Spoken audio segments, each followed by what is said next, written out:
Pause champ.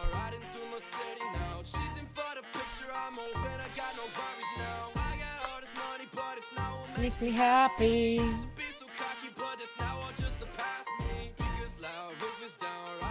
Hi.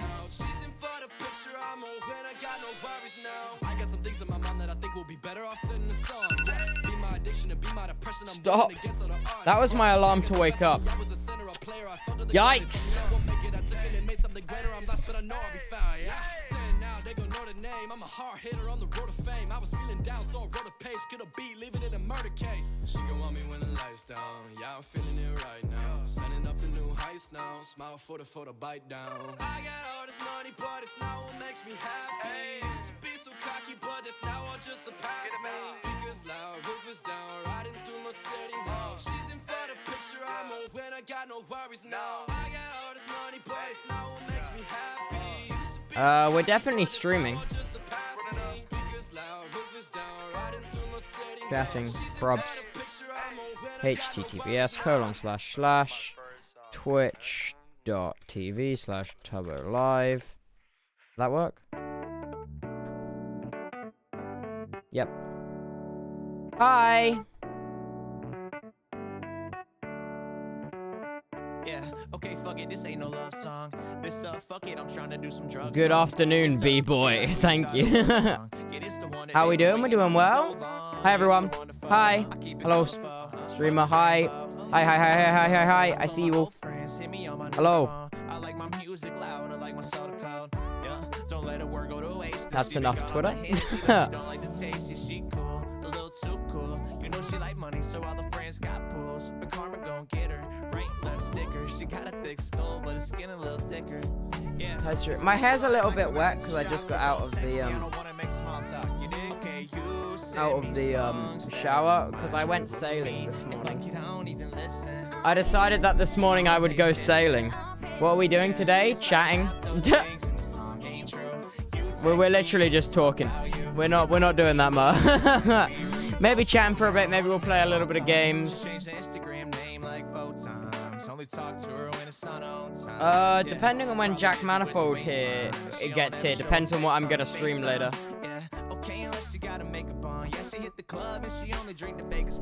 Oh, what's your favorite color? I don't know. Tubbo mouse map. Yeah, she voted in November, yeah, stay with a friend in a song quote. Cigarettes when she drinks, yeah, chain smokes. Look, I know you love the attention. Yeah, so I'ma need you to listen. Yeah, this streamer pound? Whoa. I don't want to go too close to this camera because I know I will just like I will deck the camera. Yeah, I don't want to get too close because this was a really this is a nice camera now. I've got a really nice camera now. So look, my cheeks are all rosy. Man's been in the sun outside. Man's been photosynthesizing. Ah! So yeah, that's what I've been up to. Man's been photosynthesizing.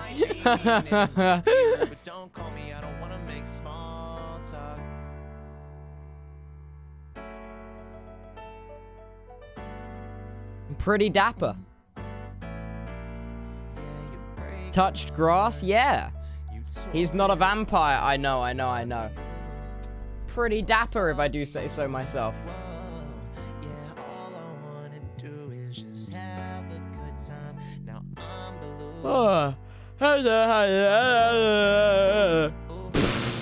If you got any of that.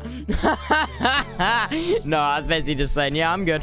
I went sailing, which was fun. I went sailing. I chilled out with my sister because my sister was there while my other sister was at karate. So me and Teague, we were sailing down at the ye old sailing place near where I live. It was good. Hung out there for a bit. I hadn't done it in like 2 years. I hadn't been, so it was nice. I've been doing more outside stuff because being outside fucking rules. Huh. No joke.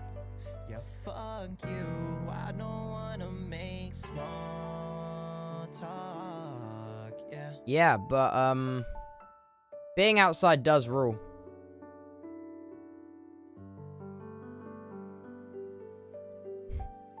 Have you ever played tennis? No.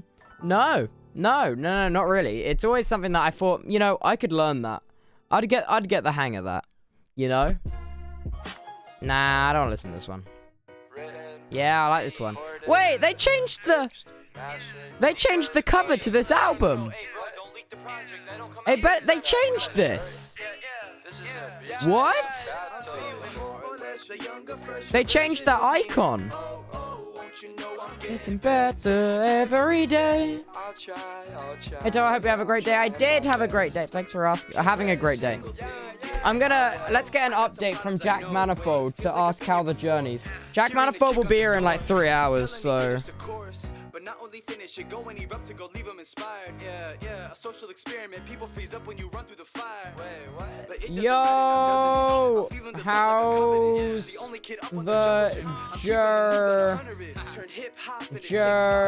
how do you spell journey? Journey. Boss man, smile. I'll try, yeah, I'm trying my best. Wait, I don't have to pick up Jack from the station, do I? No, I don't. No, I don't have to pick Jack up from the station. Nah, no shot. I might pull up in a cool whip, meditate like a Buddhist, and your chick hear me, she like, who it is? This the kind of jam to play at the he can walk. Yeah. Shine on your cheeks. I'm getting better every day of the week. I just had to relax and take a I don't need to pick him up from the station. He can walk, dude. Better every day. I'll try, yeah, I'm trying my best. Thanks for the raid. I hope you had a wonderful stream. Is it Izzy? Is that pronounced? Yeah, Izzy. I hope you had a wonderful stream. Every day. My first time watching Tubbo. Finally a Tubbo live stream. Yo. What can I say? We're gaming. Like, yeah. I just wanted to chat. Catch up. I enjoy the oats because it's very, very chill. I'll put that in. Okay. Sounds good.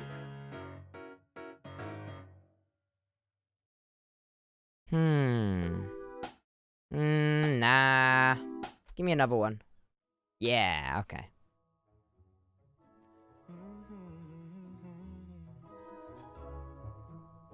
What are we doing? Tubbo, ask Jack. I already did ask Jack. But as you died, you promised me that you would try to write or call, and I've been waiting. Jack's got Uber on his phone, dude. Jack Manifold will be fine. I've even got my windowsills lined up with ultraviolet bulbs, shrunken shrines of human skulls, and other signs of the occult. But now I'm at a fucking loss, cause honey, nothing seems to work. Like I've been actually projecting my body beyond my dreams through the fabric of space and time, so you can spot me at the scenes. I venture through the upside down. God, this is such a good song. Like you should infiltrate my newsfeed. I swear no one would notice. You could float beside some bogus BuzzFeed quiz about the POTUS. Be a pixelated phantom ghost on clickbait propaganda. Hi TikTok. Dictate what you're thinking through a catchy headline. Like TikTok. One weird reason why it's great to be ethereal. I don't know what it is with you, chat, but how come you always think we're on TikTok? Because we're on Twitch. I just thought I need to, you know, like. This isn't TikTok. When it's time to go to bed, then we could leave our cameras on. And if the netherworld has one day shipping free on Amazon, then you could slumber as you ship yourself. I swear the shit delivers quick. Or send me the address and I could meet you by the yep, TikTok. Yep. I'm tired by the Tigris and Euphrates. I could snap you while I'm snagging sacred threads of life from Hades. I would loot, do odd and photocopy pirate the papyrus. Change the records. I don't know why I keep checking my phone. I literally have a second monitor. Bruh. I've been so lonely since you died. I've tried to walk towards the light. And if the gods of death oppose our harmless want to reconvene. Studio update, it's going well. It's been far too long that you and I have been alone. You could rectify that if you haunt me through my phone. No, I don't want to deal with my nose is running a little bit. haunt me through my I'm just frustrated, I guess. I've hung out in countless graveyards, drawn pentagrams and slaughtered goats, and even took a course on hunting ghosts from Pentecostal. What season is Hermitcraft on, chat? Last month I sat with local psychics and their crystal jewels and tried to find my old T-Mobile psychic. What season is Hermitcraft So on? maybe if you're bored of fortune-telling tarot cards and magic words, then you could tweet 140 7? So I could throw away my voodoo dolls and stop chanting my juju mantras that my guru taught us. And if you slide into some YouTube comments, you could scroll the comment page or you could leave it blank. If your specter is perceptible, we tell them it's a prank. And if you still don't send responses, I'd assume the problem's technical. And I would call. Wait, is 7 just finished? I'd tell him I just want to close Mumbo jumbo. This is how I check whether Hermitcraft is still going on. Oh. Damn, man's finished Hermitcraft 2 episode. How many episodes did he do? I feel like season 7 only just started. Yeah, look.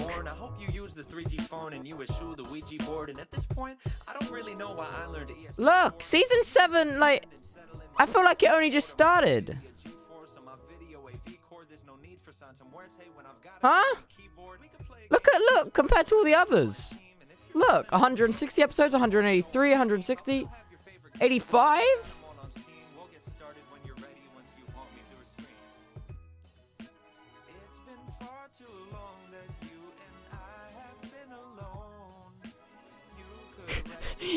Season 7, he changed up the font. Now I'm pissed off. Jack Manifold's DM me.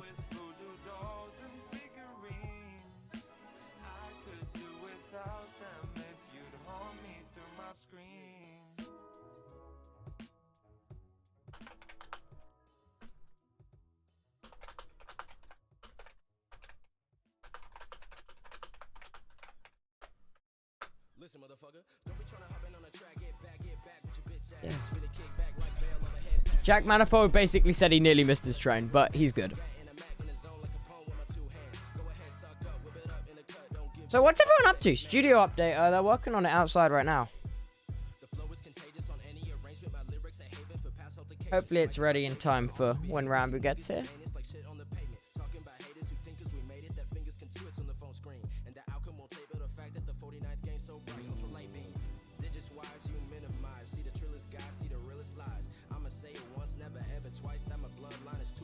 You should try Subnautica? Yeah, I might do. Subnautica seems pretty good. Yeah. Okay, hear me out. How come these ones are capitalized? Yeah. These ones aren't. But the season is capitalized, but Hermitcraft isn't. Huh? Huh? Huh? Huh? Huh? Why is it slowly getting more capitalized? Why is it slowly getting more capitalized through the seasons of Hermitcraft?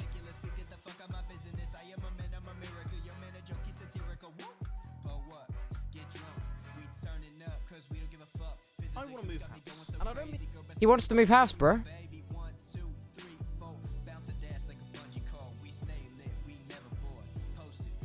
Mumbo Jumbo makes such good videos. Holy crap. Like, these are what I would consider S-tier Minecraft videos, dude. Like,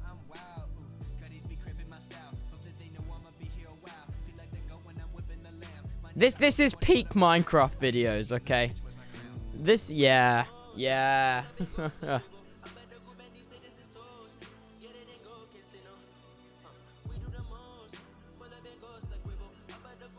Technoblade notification? What has Technoblade been doing? That's cool.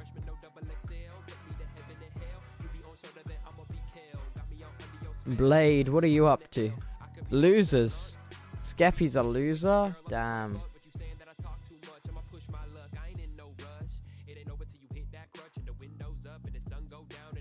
The mystery of $113 $113 million deli?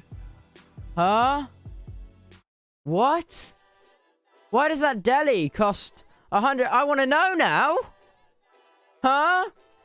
A New Jersey sandwich shop. Damn. Damn. New Jersey?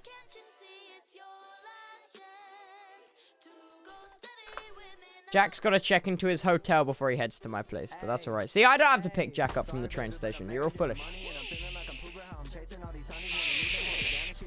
I was going to say a swear word, but I stopped.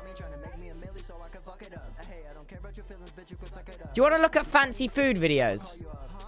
I don't know. What do you want to do? I'm just hanging. You know how it be. You're a man. Say the swear word? No. No, I wouldn't. Not for our innocent ears. I'm not talking about a Scooby.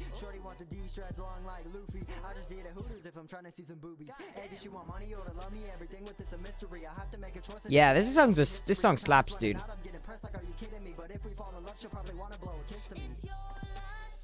Fancy food vids?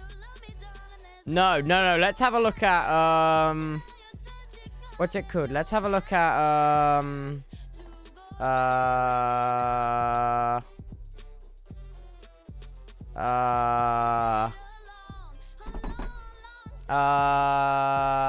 I know what it is. Yes, wait. Inside. Wait, no. Inside. Yes, this is the channel I want. These guys make fucking interesting videos, dude. Where is it? Wait. No, channels. I'm looking for a specific... Where is it? I want Business Insider. Right, okay.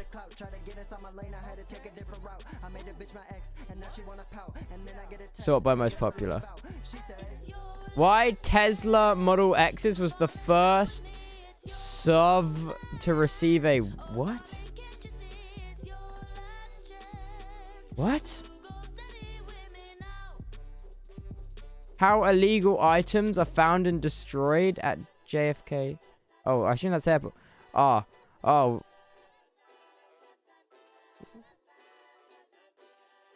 What is a SUV? Do we want to look at Tesla? To receive a perfect crash test rating. What?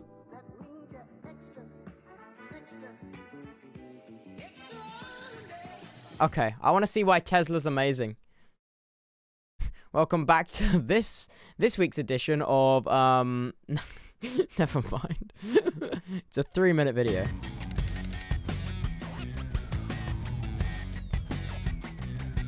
This Model X refuses to roll over. What? Why? Unlike most SUVs, which Why? tend to roll over with ease. Why is it refused to roll over? How come? Here's why the Model X was the first SUV to receive a perfect crash test rating. What? When it comes to vehicle safety, size matters. So it's not uncommon for SUVs to be generally safer than your standard sedan. What? However, they tend to have one big shortcoming: rollovers. No, SUVs the are subs notorious roll. for having a high center of gravity, Oh, causing them to roll no. over when put into tight maneuvering situations or a side impact. Rollovers can result in the partial or full ejection of passengers from the vehicle, Yeet. increasing the chances of injury. Oh, or no. death. Man's In dead. 2016, rollovers happened in 1% of serious crashes in passenger vehicles, but accounted for 1/3 of collision-related deaths. Over the past 3 decades, automakers have been able to reduce the frequency of rollovers in vehicles with technology and more stable designs. However, once a serious impact occurs, it's just basic physics. They're A just higher center of wrecking their gravity cars, increases dude. the likelihood of a car tipping or rolling over. The National They're Highway just- Traffic Safety Administration, or NHTSA, is Not the only NHTSA. organization that tests rollover resistance. They also test frontal crashes and side impacts from a pole and barrier.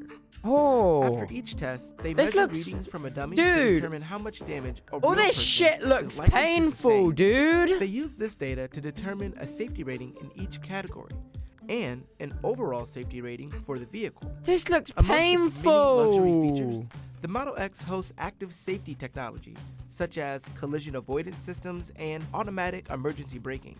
But what sets the Model X apart is its design.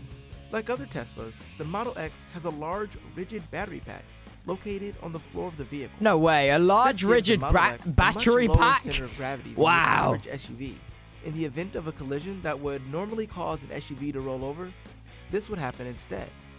But rollovers are just one aspect of the safety test. Since the Model X is an electric vehicle, there's no need for mechanical components in the hood of the car.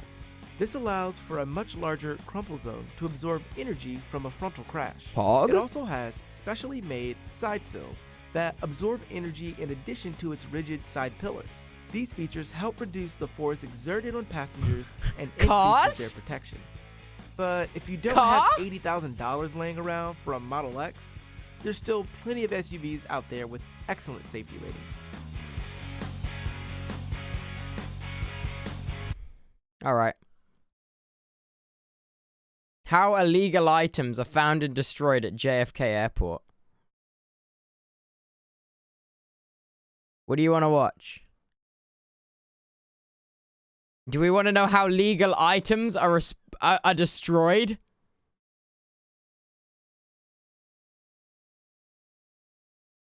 Yeah? Yeah? Illegal items? Those look like tomatoes to me, boss men. About 43,000 international travelers fly into New York's John F. Kennedy Airport every day. By passenger volume, it's the U.S.'s largest international airport of entry. And in just Terminal 4 alone, that equates to almost 1,000 bags an hour. Wow. And in those suitcases, there's a lot of stuff, some of which isn't allowed into the country, including 120 pounds of food per day. What? So what happens to all those confiscated items anyway? Food is illegal? If you flew into JFK in the 90s, getting something into the US was a lot easier. But after 9/11, a conversation started about how to protect the country from dangerous foods, drugs, and people. And US Customs and Border Protection, as it's known today, was formed. You'll generally see two kinds of CBP officials at airports. Officers like Steve and they look like agriculture specialists they like would Ginger. break your kneecaps. Their job I'm is calling to it. find, seize, and destroy millions of items each year that don't belong in the United States. It's a big job, and sometimes This is why I'm scared of America. A sidekick on 4 legs. This is K9 Spike. This is why. He is a 8-year-old Belgian Malinois. I've been his only handler from day one. He's trained in narcotics. During the duration of our career, probably seized over 400 different seizures. CBP officials like Steve identify high-risk individuals trying to enter into the U.S., as well as drugs and firearms. And because these are such high stakes, dogs like Spike are trained in a special way, in what's called passive response, meaning if they sniff out drugs, they don't scratch, they don't bark, and they don't make a scene. They sit. And if they're right, the dog gets rewarded. His reward is actually this toy right here. So he likes to play. So, ain't that right? You like to play. You like to play. Yes, you do. Yes, you do. Let me see it. Let me see it. Here at the port, we've caught up to 16 keys of ecstasy recently. Narcotics are then seized and sent to be incinerated. The incinerator's location is kept a secret as a matter of national security. Oh my god, as a matter of national aren't allowed security. through U.S. borders. But actually, drugs aren't the most commonly seized item at JFK. Food is. When a regular traveler arrives in the U.S., they're required to declare any food items they're bringing in, or face up to a $1,000 fine for the first offense. These items aren't taken Government because agents making want to bank. eat your yummy Spanish ham or Caribbean mangoes. It's because agents are responsible for protecting American agriculture from any foreign pests or diseases that could affect our livestock or crops. And that's where agricultural specialists like Ginger come in. Hello, Ginger. Destroyed. To protect against that pest risk, we are protecting the country's agricultural interests. We're protecting against bioterrorism, where someone Ginger would break my kneecaps if I snuck in a mango. To wreak havoc in this country. Foreign bugs hitchhiking in luggage. Ginger would break my kneecaps if I brought in a mango. Florida's orange and grapefruit growers lost $2.9 billion from 2007 to 2014, thanks to the Asian citrus psyllid. And since being introduced into the U.S. in the 90s, the Asian longhorn beetle has ravaged hardwood trees. Eradication efforts between 1997 and 2010 cost more than $375 million. In our country, we go into the grocery store and the food is always there. We don't have to look at it for holes or check if it's got some disease on it. It always looks great. So we get kind of spoiled, and we don't really understand the importance of protecting that. So it's crucial that even a single stowaway orange is found and confiscated. But with 34 million annual international passengers to and from JFK, going through each of those bags can seem pretty impossible. For humans, that is. Luckily, they've got a little help from the Beagle Brigade. This four-legged officer is Biscuit, and like Spike, Biscuit is trained in passive response. But Biscuit's trained to sniff out food, rather than drugs. They actually learn. They start out with 5 target odors, and then over the years he'll expand, and they retire with sometimes like 150 odors that they know. And Biscuit's pretty good at sniffing. These beagles have an estimated 90% accuracy rate. Watching your dog sit on 3 grapes in a Samsonite hard-side suitcase is just incredible. Scientists say their nose is 1,000 times stronger than ours, and they prove it. Oh God, I'm never gonna fart near a dog ever again. Once Biscuit sniffs out an item, the passenger in question and their bags go to Ginger, who will X-ray and search the luggage. And then Ginger gets the kneecap breaker out. Okay. You pack everything yourselves? You pack your bags yourself? Okay. Ginger unzips the bag and searches each one by hand.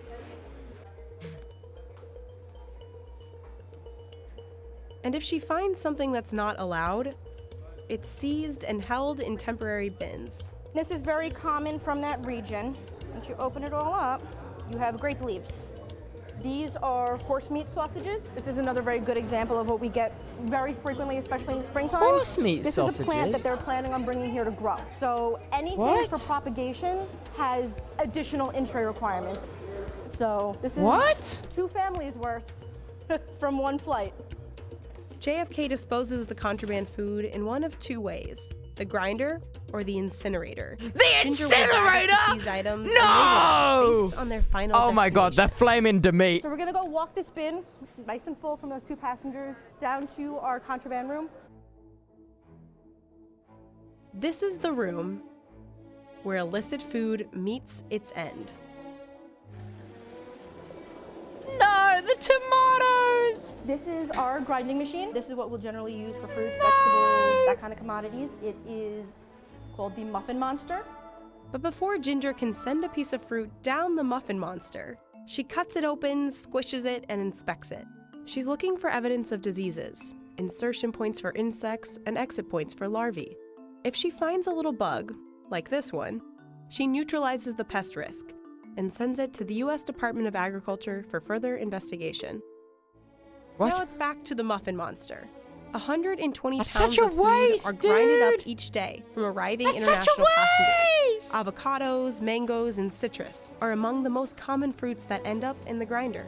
We do get messy. It's important to dispose of it properly. I love to eat as much as everybody else. I'm a big fan of food, but I know the importance of I'm a big fan of food as well. What we seized because of established risks is disposed of properly to prevent it from causing problems. So the next time you've got an orange tucked into your luggage, declare it and let experts like Ginger decide if it's admissible. And leave the Serrano ham in Spain, because Biscuit will find it. Aw, dogs. Aw. Aw. What other, do we want to see? Do we want to see more? Do we want to see more?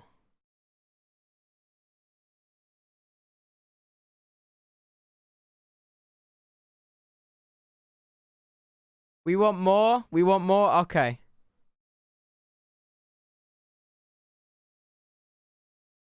Why is Wagyu beef so expensive? I said, hey, fancy food stuff, hey. Hey, fancy food stuff. We like our fancy food stuff. Why is it so expensive? That looks like... This is Wagyu beef. One of the most expensive meats. It doesn't look real. It looks... Produced in Japan and prized for its rich marbling and buttery taste, high-grade Wagyu can cost up to $200 per pound. And the cows themselves can sell for as much as $30,000. Oh my but god! What is it that makes the meat so expensive? What? Pricey cows. The term Wagyu literally translates to Japanese cow, and it generally refers to 4 main breeds. These cows were bred for physical endurance, giving them more intramuscular fat cells. The fat is distributed more evenly throughout their muscle, which is why Wagyu beef looks pink and tastes so tender. It looks And the Japanese government tightly regulates Wagyu production to protect the value and quality of the meat. Wagyu is graded on 2 main factors: how much meat can be yielded and the quality of the marbled fat. Only A3 to A5 Wagyu is certified for sale in Japan, and the higher the grade, the higher the price. Wagyu beef has gained almost legendary status. Why is it so expensive? And there are many myths about Wagyu farms and the way the animals are treated. From getting daily massages to being fed beer, but these often aren't true. Poor cows, The cows are raised very differently in each region and by different farmers, but they're often raised by a breeder until they're about 10 months old and then sold at auction to a fattening farmer. By the time the calves are sold at auction, they can already fetch 40 times the price of US cattle. What? The fattening farmer will keep the animals in small pens and feed them a mixture of fibre and high-energy concentrate made from rice, wheat and hay. The cows! They're often fed this 3 times a day for almost 2 years, until the animals are almost 50% fat. What? Only the pregnant cows and breeding cattle are allowed to graze on pasture. What? The length of the fattening process and the import prices of the huge amount of concentrated feed increases the cost of the beef. And over this fattening period, each cow will eat 5 tons. Name was sad. Rip to cows. Makes Manuka honey so expensive. I've already seen this one, but I really like that video.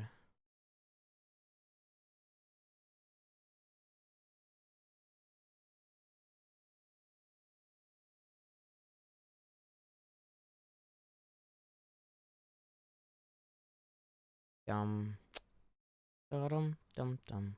Why are Japanese chef knives so expensive? See, this looks interesting. Japanese More fancy chef's knives food. are world-renowned for their unique design and durability. Whoa. And just one can cost you over $900. $900 for a knife? From heating and hammering the metal, to sharpening the knife's edge and polishing the final blade. I kind of want one These are now. only a few of the skills a Japanese artisan spends a lifetime learning to master. He's So what mastered makes the these knives blade! so coveted? And why are they so expensive?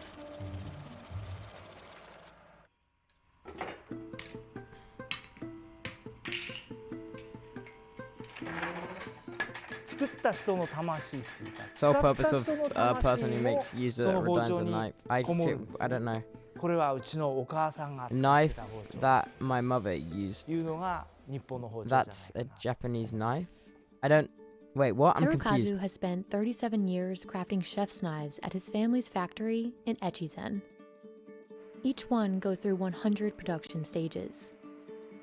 It's a process that requires over 10 years of practice. 10 years of practice. 2000円ぐらいで売ってる包丁もあります。でも僕らの作ってる包 But 丁 the は knives we make, people bring 僕のお knives じい that さん my が作った grandfather made. 包丁を研いでくれって Ask for it 持 being ってくる場合があるん sharpened. です。もうびっくりしま It's す。 astonishing. それぐらい長く使えるんです。 That's how long you can use it for. Compared to popular European chef's knives, Japanese blades are lighter and Whoa. sharper, allowing for more precise cuts. On the low This end, is cool. most Takamura blades cost a couple $100s, but custom-made pieces can sell for 15 times that. One of the most expensive knives produced by the shop sold for $6,900. まず包丁にとって一番大事なことは Those are some sharp 大まかにknives! 3つあります。 Holy! まずいい材料。次に Is it bad that I really want one? 焼き入れとか熱処理ですね。構造熱処理。 Is it bad that I で want 最 one? 後にいい研ぎ。この3つがないとどれ一つ欠けていて For the も kitchen. 絶対いい包丁にはならない。 Takamura I want one, Homono but was one of I the want to first get knife like my makers to name use a certain kind of on the stainless steel side in called Japanese. high-speed That'd be powdered cool. steel. It was originally designed for power tools like saws and drills because of its durability and strength. Two qualities Japanese chef's knives are known for today. You will kill yourself with it? Yep, that is quite possible. I may mess up. Once the metal is cut, it's heated in an electric oven to harden and strengthen the blade. Then the hammering begins. At this point, the artisan relies on experience and instinct to guide them in producing a blade of ideal strength and thinness. Hammering leaves behind circular indents, something knife makers in the past typically polished away. But 60 years ago, Terukazu's father and his colleagues discovered the benefit of knives with a textured surface like this. What? まあさっきみたいにこう鍛造をトントントントントンとして、もう表面結構デコボコになりますよね。でそのままではダメなんで綺麗に磨いて、普通は綺麗に焼き入れをしてで研いで磨いて、その方が物がくっつかなかった。That's so cool. Phil doesn't hate you. Phil's just fucking busy, chat. This hammered finish, called tuchime, allowed chefs to chop ingredients quickly and more efficiently. It also added a beautiful aesthetic to each blade, another element highly valued in Japanese knives. Oh my god, it looks like a lightsaber but out of metal. Oh.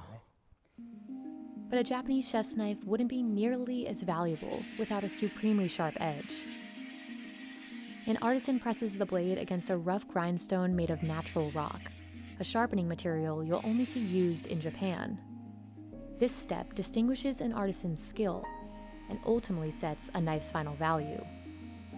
手にかかる微妙な力とあと音と感覚で研いでいくんですけども、そこは一丁ずつやっぱり違ってくるし、砥石の状態も一丁研いだら変わってくるんですね。一丁ずつ変わってくる。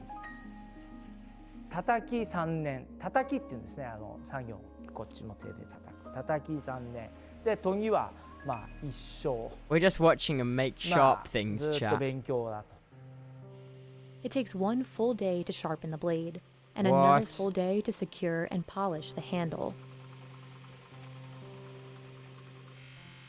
The final knife is totally unique, each with its own distinct balance, thickness, and design. あと包丁って自分の料理人の方自分の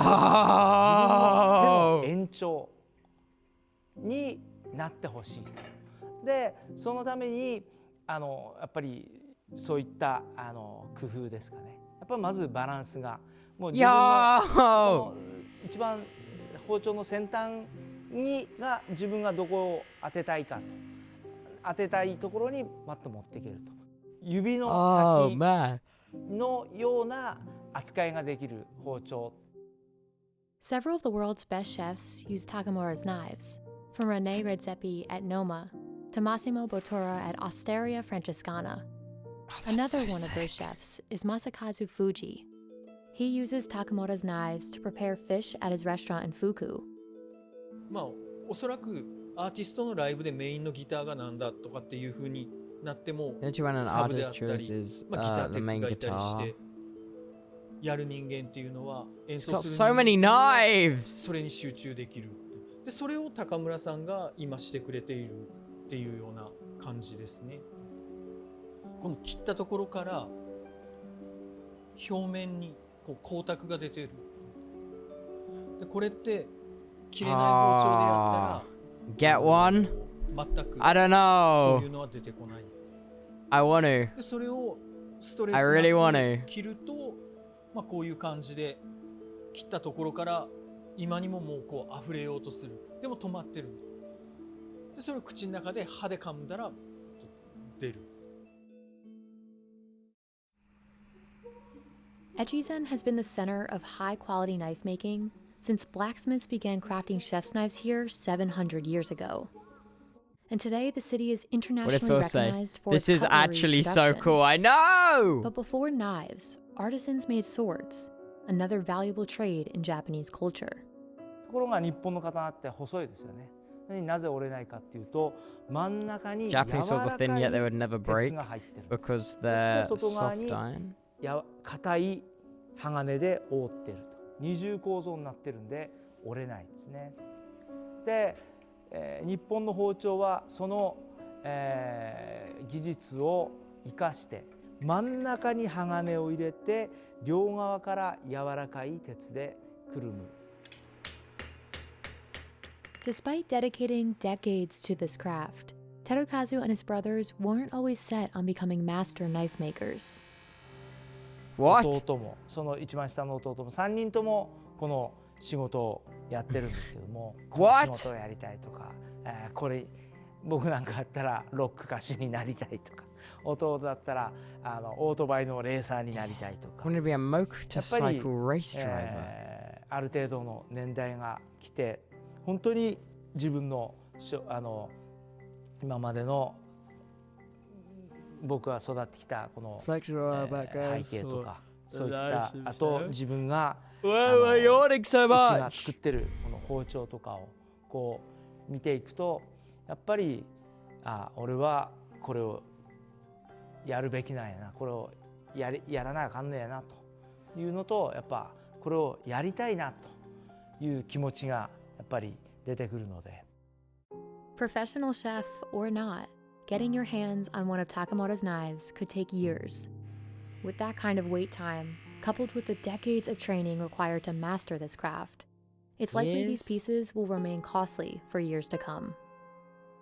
そうですね、やっぱり、本当にこういう価値のある、もちろん時間もかかるわけですから、まあ本当に申し訳ないんですけどもやっぱり、2年半とかそれくらい待っていただいた方も、おられます。でもやっぱり使って本当にそれができた時に待っててよかったと、もうこれ使ったら他の包丁はもう全然使えないとか、まあ本当に嬉しいことですけど。It takes years? What? Off them triple the asking price. There's no way. That would never work. They have too much care for the knife. Vaccines have become... What?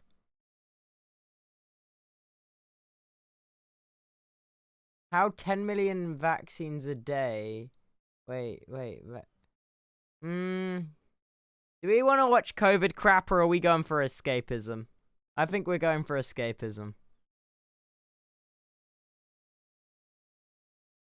How fighter pilots changed. Bigger isn't always better. Oh. Well. How Tesla Cybertruck stacks against such and such something else. What it takes to be an air traffic control. Ardell 2452, continue Juliet Mike to Lima Charlie. Monitor the tower 123.85. What? 400 feet above Atlanta Hartsfield Airport, air traffic controllers oversee the skies of the world's busiest airport. Firing off commands to pilots. Delta 393 Atlanta ground runway 27 right taxi via Lima, hold short of taxiway Dixie. They juggle 2,600 landings and departures planes in all kinds of weather. You can go upstairs and you can look out of that window and you can see nothing at all and still have movement taking place on your airport. But air traffic controllers can't mess up. Not only are lives on the line, but this is the ultimate in domino effects. If something's going wrong in Atlanta, or if there are major delays, it disrupts air travel all throughout the country and parts of the world. Back in February, before COVID was named a pandemic, Raleigh took us up inside the tallest control tower in the country to see what it really takes to be an air traffic controller. This is Atlanta Hartsfield-Jackson International Airport, and these are its 5 runways. Huge. And here's the control tower. It takes a rotating staff of 58 traffic controllers to keep the airport running. Oh my Pre-pandemic, god. They directed 190,000 flights through takeoff and landing each year. Bruh. These controllers are responsible Big for any planes airport. inside Atlanta Hartsfield airspace. Big 5 miles airport. out and 4,000 feet above the airport. Once a plane enters Atlanta's territory, air traffic controllers are in charge of communicating with pilots over radio. They direct pilots in the air through safe landings and pilots on the ground through takeoffs. The goal? Efficiency, efficiency, efficiency. What can you do to help us be more efficient? Well, the one thing that we're not going to do is make sure that you compromise safety in that equation. But the job isn't easy. There's a lot of dynamic decisions. If an aircraft is coming into land and they have to go around because of an unstable approach, the weather didn't cooperate, they couldn't get the runway in sight, you have to be ready to make a decision. To become a fully qualified controller, it can take up to 5 years of classroom, Oh my simulator, God. and on-the-job training. But if they make it, the average controller in Georgia makes $145,000 a year. A job in Atlanta's tower is one of the most coveted ATC positions in the U.S. Candidates Money? go through a rigorous hiring process, which can take... Somewhere just under a year, we're getting closer to 6 to 9 months. Once they've been hired, incoming controllers start on the simulator. So any new controller that would come here, they would initially come here and do book work, and then follow it up with the book work, they would come in the simulator room. A new controller will do multiple pass-fail scenarios, but on the simulator, they'll have fewer planes to juggle than the real deal in the tower. Oh, that's Have an weird. Evaluation, and then if they pass that evaluation, they can head up to the towers. We have 2 controllers working there today. One of them is in training. There's never really a slow period to speak of. Though air traffic always picks up in the summer and days before and after holidays. But whether it's Christmas Eve or just another Tuesday, controllers have to stay focused. I don't know that we want people to be comfortable. We want people to be on edge. We want people to be at the top of their game. They want people to be on edge. Panic Controllers have if to you are in a remember and plane. monitor up to 30 planes at once. That's a lot to think about, especially since studies show the Plane human now, brain plane can now, only handle stay 7 focused. things in short-term memory at a time. I had about 25 to 30 aircraft all on my They frequency. want them At one time, under they're all taxiing out for consistent departure. stress, But once lol. I said monitor the tower 123.85, that's when they got off my frequency. So, you know, at one time you could have a lot, then 1 minute later it could be all gone. The job's so mentally draining that the Federal Aviation Administration allows controllers to work for only 2 hours before they're required to take a break. To help make their work easier, controllers' jobs in the tower are highly specific. Each runway is assigned either takeoff or landings. That controller is just focused on that runway, that specific runway and that specific runway only. The controller who clears planes for takeoff or landing is called the local controller. The local controller. There are 2 or 3 of them in the tower at once. Oh, look This at them gentleman's go. working what we call Local 5, and Local 5 is handling at the moment all the arrival aircraft coming in from the east. Then there's the ground controller. This guy Hello, focuses ground on directing controller. traffic on the ground, telling planes which runway to taxi to. Where are you So in going, the planes? case of an approach and landing, it might start with the local control saying this to the pilot. It'll be Delta 222, runway 8 left, wind calm, clear land. We'll turn it over to the ground controller. Now, what is As that they in exit, English, Delta please? 222, contact ground 119.2. They'll go over to ground control. Ground control will tell them which direction to taxi to get them over to the ramp. Controllers have universal rules to follow to make sure everyone is safe. The aim. First, there's the lingo. All right, 1123, taxi ramp, keep moving, traffic behind you, have a good day. The international language for Have a air good traffic day. control is English. They also have special terminology so no 2 words will get confused. Runway 27 right, follow southwest. The guys at Chicago O'Hare or PDK or Atlanta Tower say the same things. Have a good for day. most He wants us of to have a good day. our He's control spitting instructions. bars. It doesn't deviate, and that Dude, he's consistency rapping. is what helps us keep communications down to a minimum. Minimal talking is important because every plane and every controller Delta 2452, share the same radio frequency. 353, follow the 737 ahead. And they're all in the same telephone call. 15 airplanes here in Atlanta. Short calls aren't the only way controllers ensure efficiency. Oh my These God. strips help the controllers keep track of all the planes moving through that process. They're all in the Each same one fat represents a plane. Skype It has call. the flight number, Oh the my airline, God. the city the plane's going to or coming from, and the departure or arrival time. Once the flight plan is generated at its proposed time, as you've seen right here, these will print out. This flight Delta 1904 is an international flight. It's going from Atlanta down to Marigot, so Delta 904. And this aircraft here is a They're Boeing all in one 757-200. fat. All the This airplane planes is of the scheduled to world depart at, in 15:42 one big Zoom When meeting. he departs, he's requesting to go to 37,000 feet. So this strip would then, once it's ready, they'd place it in one of these strip holders. So you'd find the Delta 904, which is at Echo 9. They'd place Echo 9 on here and slide it to the appropriate side. A controller will have 4 or 5 of these strips active at once. This is how they sequence the planes in order of priority. The passenger doesn't see the bigger picture. The pilot thinks, I've been sitting here, why? The reason why he's holding is because we're trying to provide that sequence so that we can get maximum capacity out at one time. Sequencing can help move planes along Oh. quicker.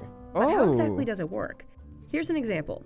If 2 planes are going the same direction, say to San Antonio and Houston, They have to be at least 4 miles apart, so they don't run into each other in the sky, which means time waiting between takeoffs. But if a controller alters the sequence using those strips... So in this case, this is a west, a north, and a west. This aircraft's going to San Antonio, this aircraft's going to Milwaukee, and this aircraft's going to Houston. So we can depart 6,000 feet down the runway and airborne and roll all these. That Milwaukee flight can take off right behind the San Antonio flight. And now they've had 3 planes take off in the same amount of time. It makes a big difference for the ground controller to actually provide a good sequence because it's efficient and the aircraft could keep going. Ground controllers popping off. And that's what we do. And that's our job. Legitimate proximity chat.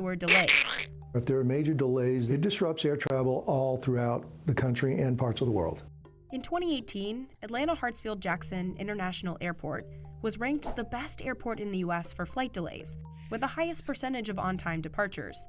15 airplanes, we're looking at a minute behind one another, so it's not bad, 15 minutes. But of course, some things are out of their control. You can go upstairs and you can look out of that window and you can see nothing at all and still have movement taking place on your airport. You already said that. Days like today, clear in a million, that's what we call it, when it's just a beautiful sunshine day and you can see forever. We can move a whole bunch of airplanes. It's 132 an hour, I believe, is our arrival rate max. On a typical day, we try to stay right around in the 120s. Controllers also have to contend with inclement weather. Sometimes planes can't land on their first attempt, so they'll have to pull up, circle back, and get in line to land again. You have to be ready to make a decision. How am I going to get this airplane back up into the air, back over to the next air traffic control facility so that they can resequence them back into our pattern? We like the Luckily, planes. some technological advancements have made this whole process a lot easier.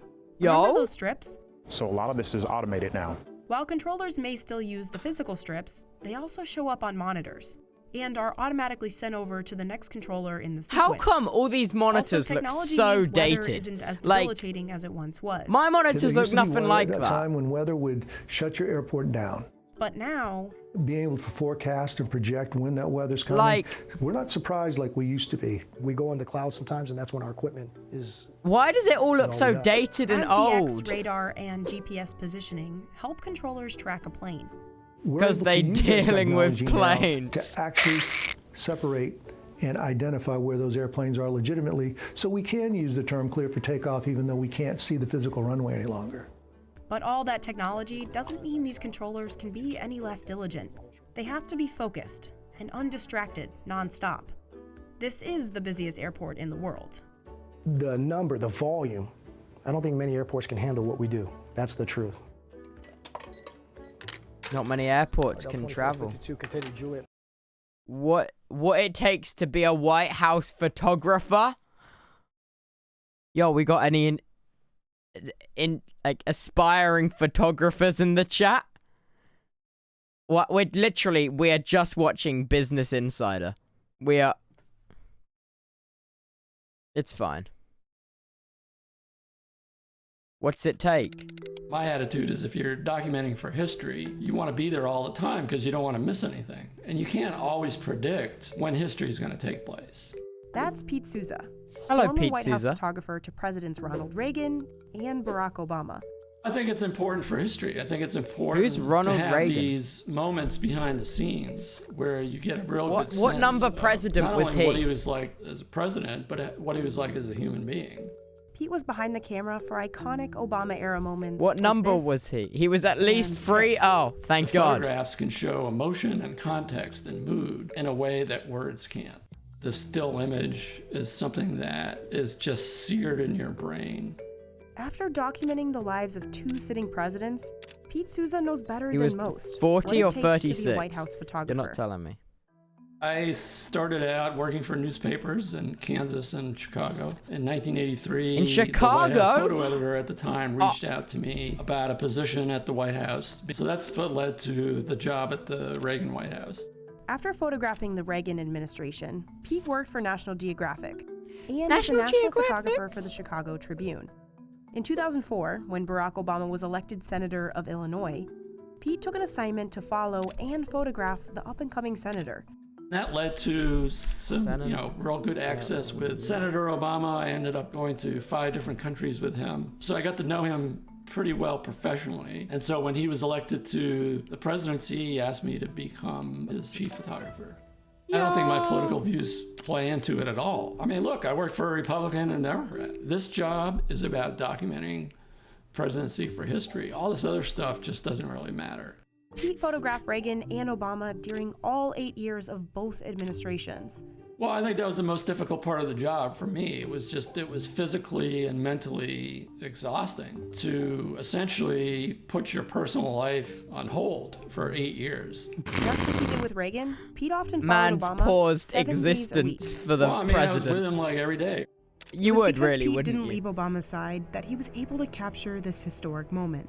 This is during the Bin Laden raid. They're monitoring it as it happens. So we were all jammed into this room for 40 minutes. You've got the most powerful people of the executive branch, and they're essentially Vice President Joe helpless. Biden? And I think you can. Wait, oh shit, what have I clicked? Oh shit. Kansas. Wait. Democrat. Pete often followed. You've got the most powerful people of the. This guy? We know this guy.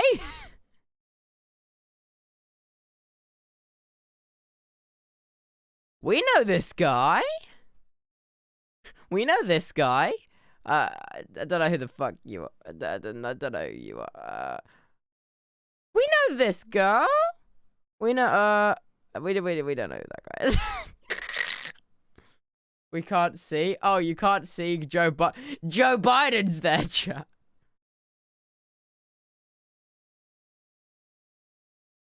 He looks so different here. The executive branch, and they're essentially Mr. Joe. helpless. And I think you can feel the tension in that room just by looking at their faces. As the meeting's breaking up and they know they have Bin Laden, and it was just like such a subtle reaction to a momentous event in many ways. I don't know that I knew how widely circulated this photograph would become, but I certainly knew this would be a historic day.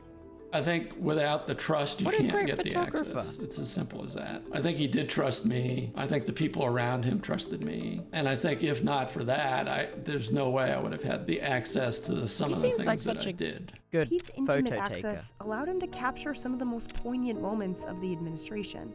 The most difficult times to photograph him were when he was consoling families that had been affected by some tragedy. And oftentimes the emotions were so raw. Pete says neither he nor the president ever got used to facing such tragedies.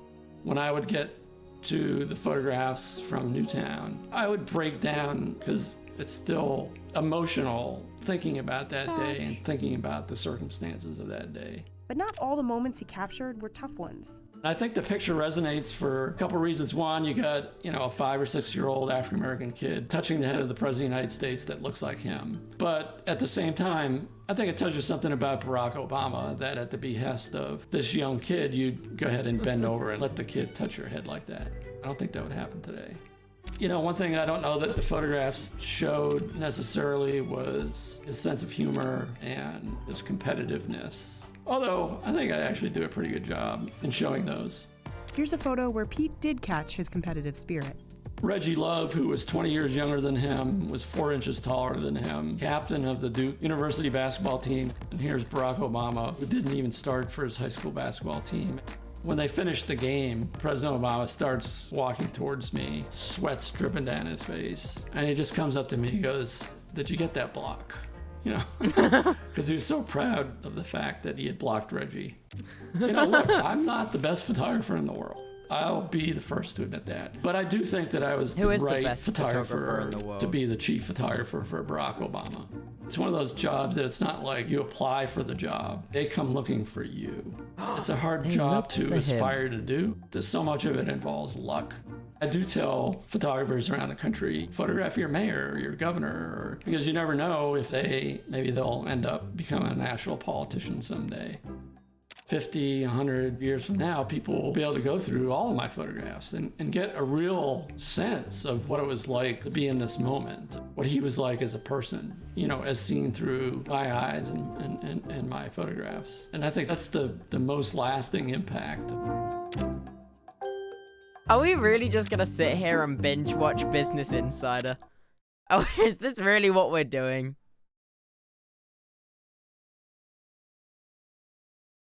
Yep. Why not? Yep. Okay, Fez.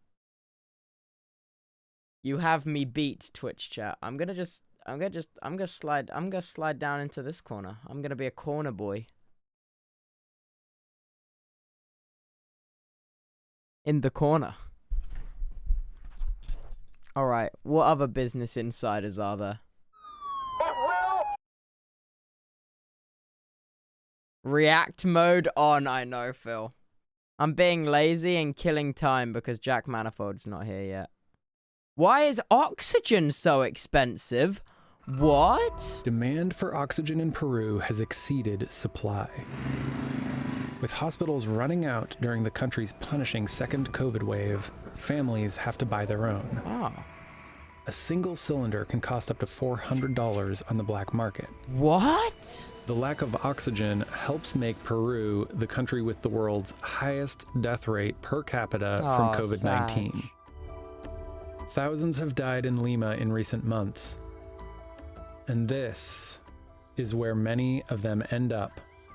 The vast Virgen de Lourdes Cemetery. Oh, that's sad.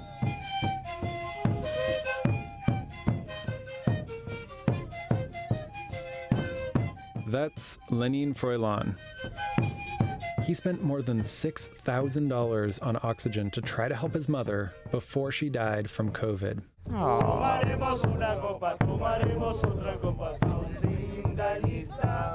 Why is it so expensive though? Medicinas y oxígeno.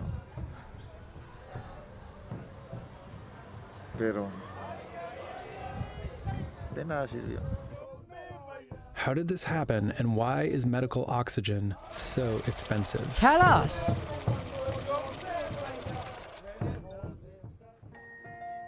We met Lenin standing in line to get oxygen for his mother one day before she died. He had been waiting since 4 a.m. Estamos obligados a estar así. ¿Por qué? Porque tenemos que hacer cola por gas.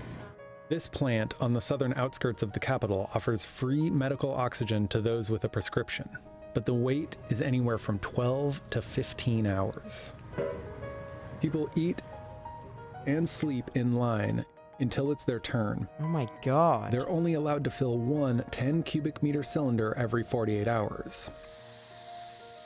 That won't do for Lenin's family. A patient with severe COVID-19 needs up to 3 cylinders a day. His 3 sisters have COVID too, so he's had to spend thousands of dollars on additional cylinders wherever he can find them. How? Lenin sells furniture and earns about $650 a month, So he's how- relied on the last of his savings. But it's in the air. How is it difficult to put in a tank? El sector salud se ha aprovechado. So why don't Peru's hospitals have oxygen? In most of North America and Europe, companies mass-produce medical oxygen and deliver it in liquid form by tanker. Liquid oxygen is more dense and kept in large vessels at very low temperatures. Hospitals then pipe it directly to the beds of patients. Oh. The pandemic has caused oxygen shortages in places like Brazil, Mexico, and India as hospitals struggle to keep up with demand. Prices skyrocketed in countries that lack health infrastructure and relied on oxygen cylinders, which are more expensive. Bulk oxygen piped into hospitals costs as little as 1/10 as much as oxygen in cylinders. It's like paying for bottled water instead of getting it from the tap. At peak times in April and May, Peru fell short of nearly 40,000 cylinders of oxygen every day. At one point, Why don't they neighboring get the Chile liquid sent liquid bits? oxygen to help, but it did not fill the gap. Overwhelmed hospitals in Lima ran out of beds in February. Patients lined up outside to get oxygen, but with thousands of severe cases a day, hospitals ran out. Llegó un momento en el cual ya los balones que nos daba el hospital no nos Why daban can't abasto, they? entonces los pacientes How hard is it to make tenían like que the comprar. pure stuff though? They're not showing us how it's Families took it made. upon themselves to look after their loved ones and began shopping for cylinders.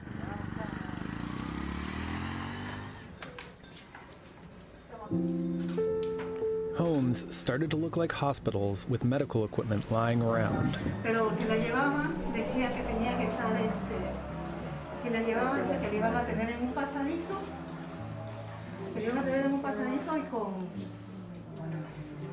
a esperar a una cama. ¿Y cuánto aguantan esos balones? ¿Cuánto dura? Sí. Pues durará hasta, depende de la saturación, porque cada que baja la saturación hay que volver a subir la dosis. Marisol got sick caring for her parents at home, but she didn't stop helping them. Entonces yo tenía que lavarles la ropa a ellos, a mi papá y mi mamá, atenderlos, darles de comer en la boca. O sea, yo me This is sad. Mi hermana se ocupa de mí. Well, how do you get the liquid stuff? So, how do people in Peru buy oxygen? Companies couldn't produce enough oxygen as the second wave hit in February, so black market operators like this man stepped in to meet demand. Como te digo, al comienzo estuvo los balones 5.200 soles, 6.000. Tengo gente que ha comprado 5 o 6 balones, son 25.000, 36.000 soles, que me parece mucha plata. Now he exchanges empty cylinders for full ones and charges up to $400 for a full cylinder. Lo que he estado haciendo ahora es comprarlo en ciudades donde están menos afectadas y donde hay más o donde hay plantas de oxígeno que no están abasteciendo tanto y me dan un precio barato. This small factory in Lima has also raised prices, just not as high as the black market. A 10 cubic meter cylinder that used to cost $16 to fill is now $70. Claro, lógico, es frustrante no poder ayudar a veces. Nosotros, How do they just suck it out the sky? Or do they have like trees in little bubbles? Las fábricas que nos daban oxígeno nos dijeron, Oxiromero, no te podemos abastecer porque estamos colapsados. Oxy Romero began making its own oxygen using a technique known as pressure swing absorption to extract oxygen from the air. But that only allows them to fill about 20 tanks at a time. Esta es la parte más vital e importante de la planta porque acá es donde se separa el aire en lo que es nitrógeno y oxígeno. Este es como el pulmón, digamos. Oxy Romero would need to overhaul the plant to produce more oxygen, and that's out of reach during the pandemic. Acá podemos ver la pureza del oxígeno. Al 95% se está trabajando en la actualidad.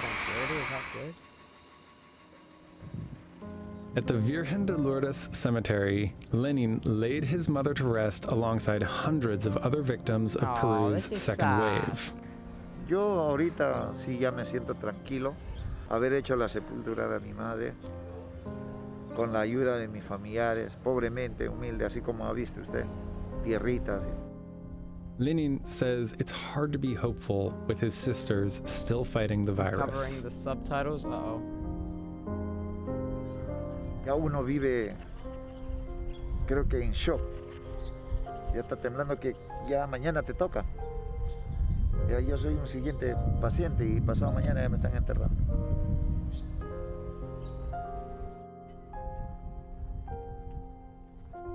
Sad, dude. I wanted to know how they make the liquid oxygen stuff, because why not, instead of making the air stuff, they make the liquid stuff?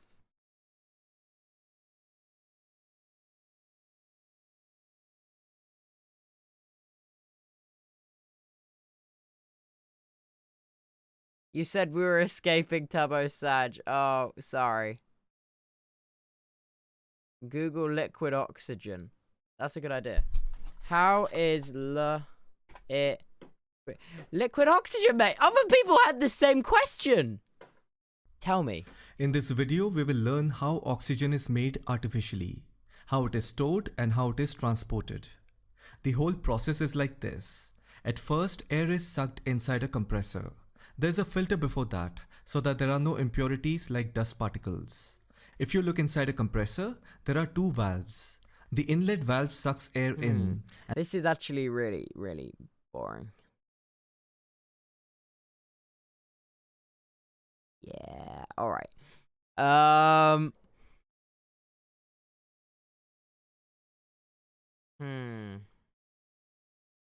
Show me other cool things. I want more cool things.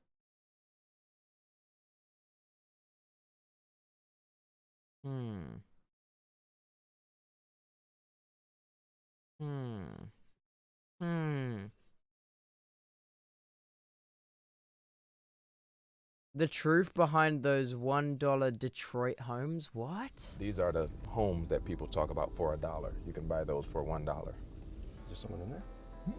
They just break in and steal anything valuable that they can get. Plumbing, hot water tank, furnace.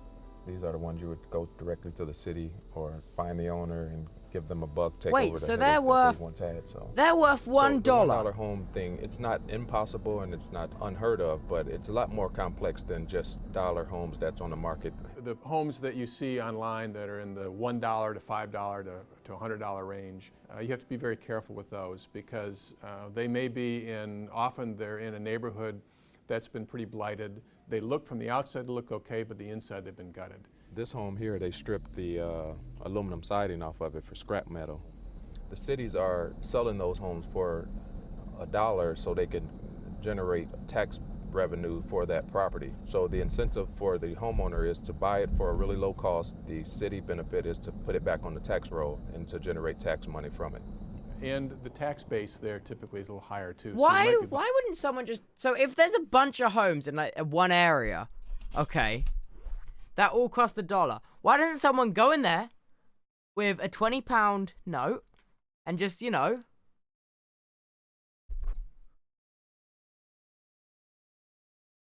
like, taxes?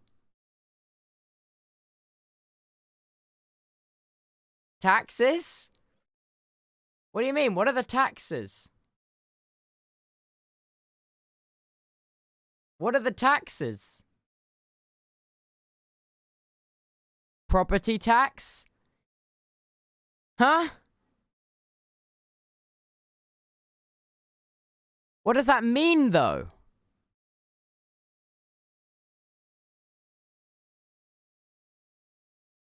Gentrification? Yeah, that's what it's called, isn't it? Like, surely doesn't it make sense? Why don't you just do, like, extreme house flipping?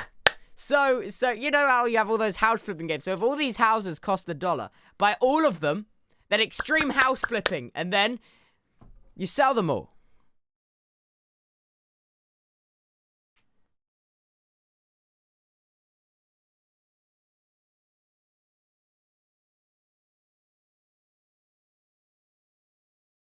You have to pay so much tax on them?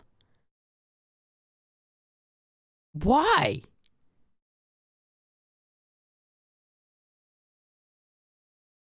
Why?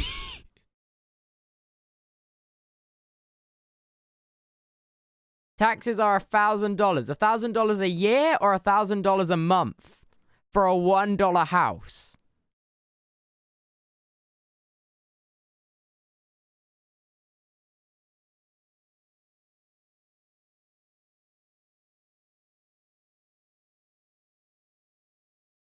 Monthly?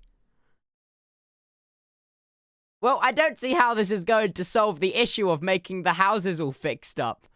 Because I assume the issue is that no one wants to live there because all the houses are messed up. So but no one's going to buy them if you have to pay $1,000 a month. What? America? Huh? Huh? Buying a home for $5,000, but it's still being assessed at a $60,000 home. So your taxes are pretty high in carrying that house. So what would the year-to-year tax be on that? Might be $2,000 or $3,000 per year. Yeah. $2,000 or $3,000 per year for the $1 house. Guys, I don't know about you, but I'm starting to see an issue with the entirety of America. I just maybe I don't even know if that's an America thing. That might be an everywhere thing. This is actually thing. the property that we were coming to see. Which one? The one that says "Stay out, you will be shot." This is a property on the market for $800. Properties like this, people will move into them and secure it, actually have the home become theirs through legal matters and whatever. The ones that has no windows, obviously you can look right through it and tell that nobody's in there on the other side of the door waiting for you to come in or not. But you kind of can come in at your own risk. It would take a developer to buy or to purchase that whole neighborhood, including plans to have stores, shops, grocery stores, a whole community would Yeah, have see, to that's be built it. See, around this that guy's neighborhood talking for my idea. opinion, to be I able said to do come that. back and Buy the thrive. neighborhood. It's just too far gone to be able to do one property or, you know, single properties. But this is only a neighborhood. This is not Detroit. This is a neighborhood inside Detroit that's in this shape. The whole city is not like this. Huh. Hmm.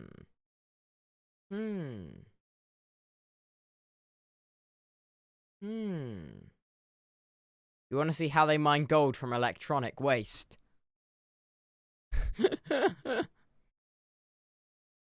Tubbo, I'm engaged. You're engaged. Congratulations.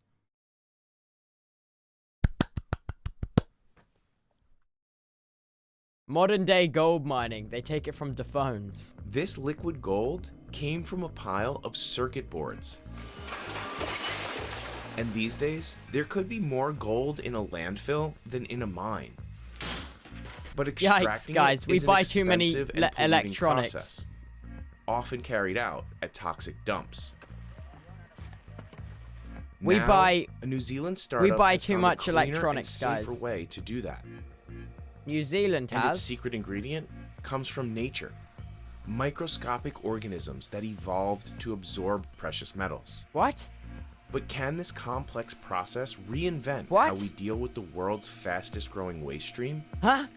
We They're visited the using test little plant bugs. to find out. Little tiny little bug boys to Mint eat the innovation gold. begins with the circuit boards that are inside nearly every electronic device.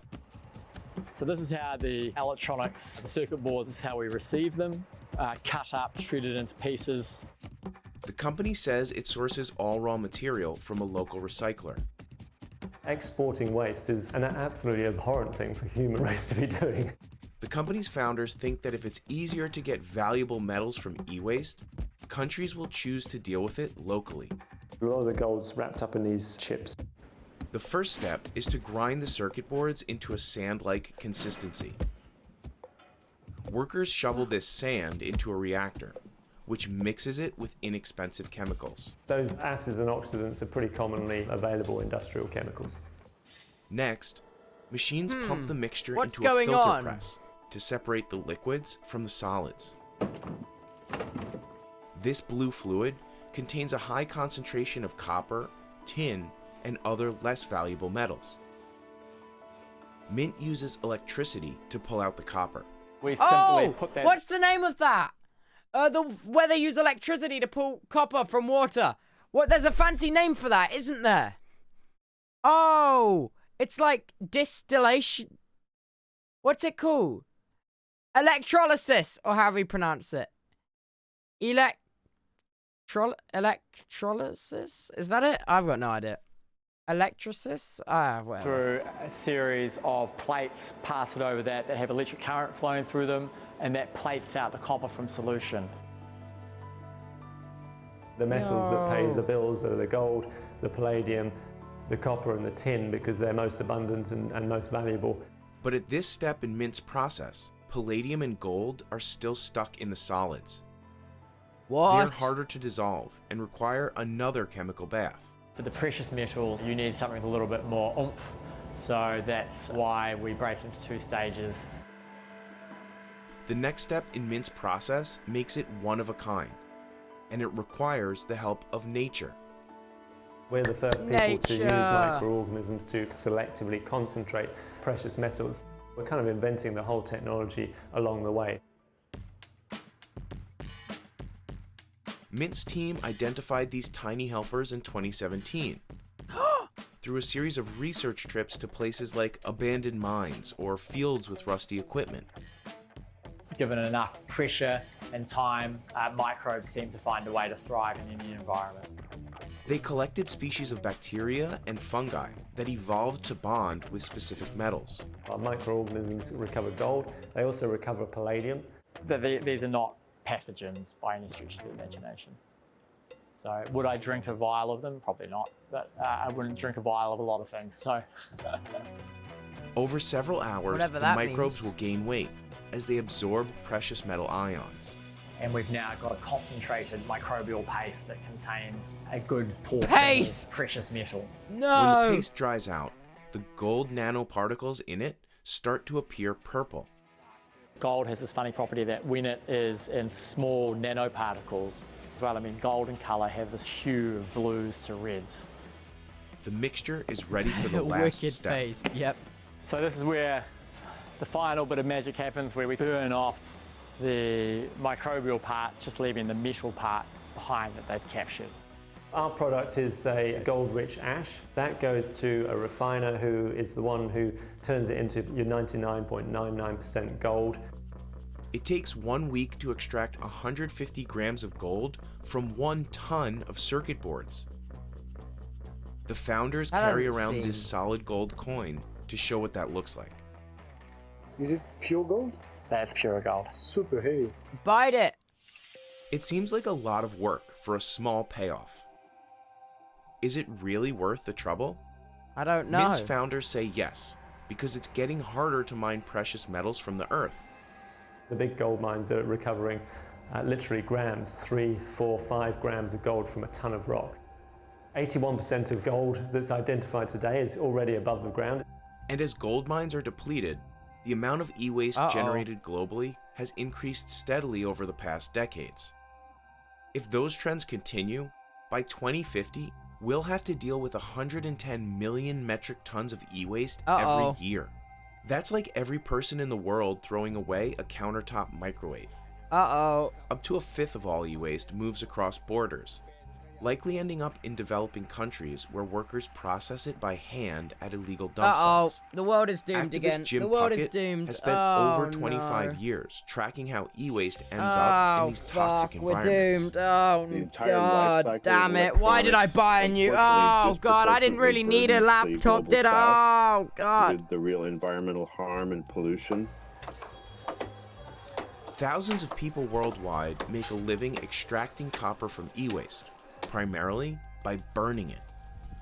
Inhaling the fumes damages workers' lungs and increases their risk for cancer and other illnesses. Oh, that's not good. We are suffering for a year because the heat is there, where the smoke to disturb us. Other studies have found that large e-waste dumps contaminate water, soil, and crops. Oh, God.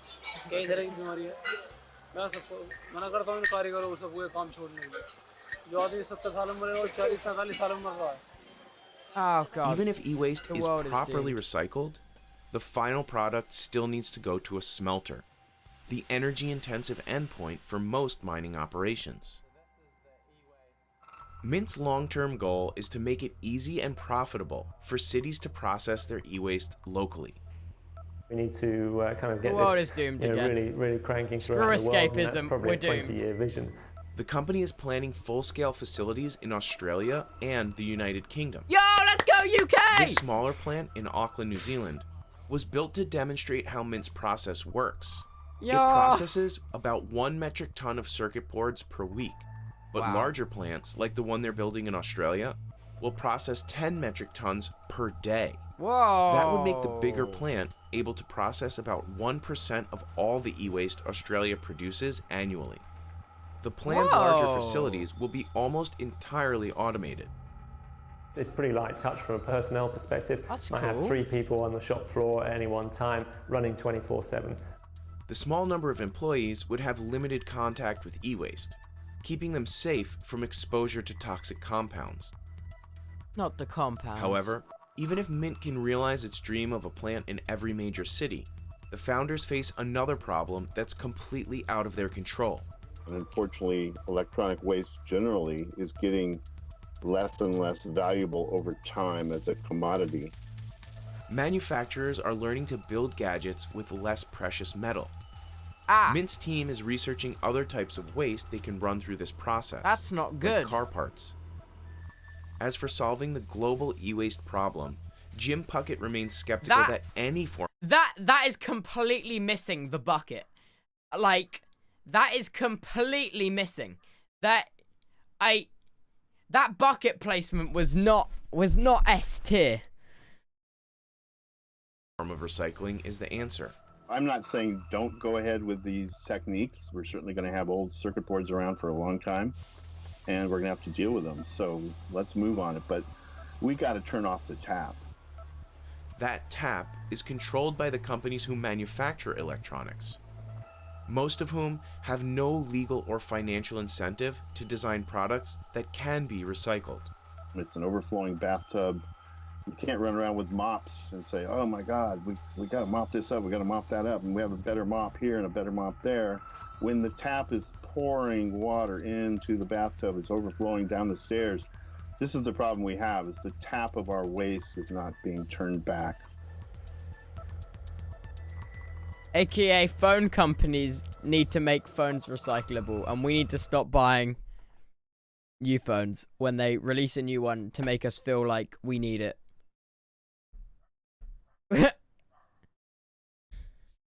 AKA, we're doomed. How reefs made with human remains restored... What? What? Human remains? Huh?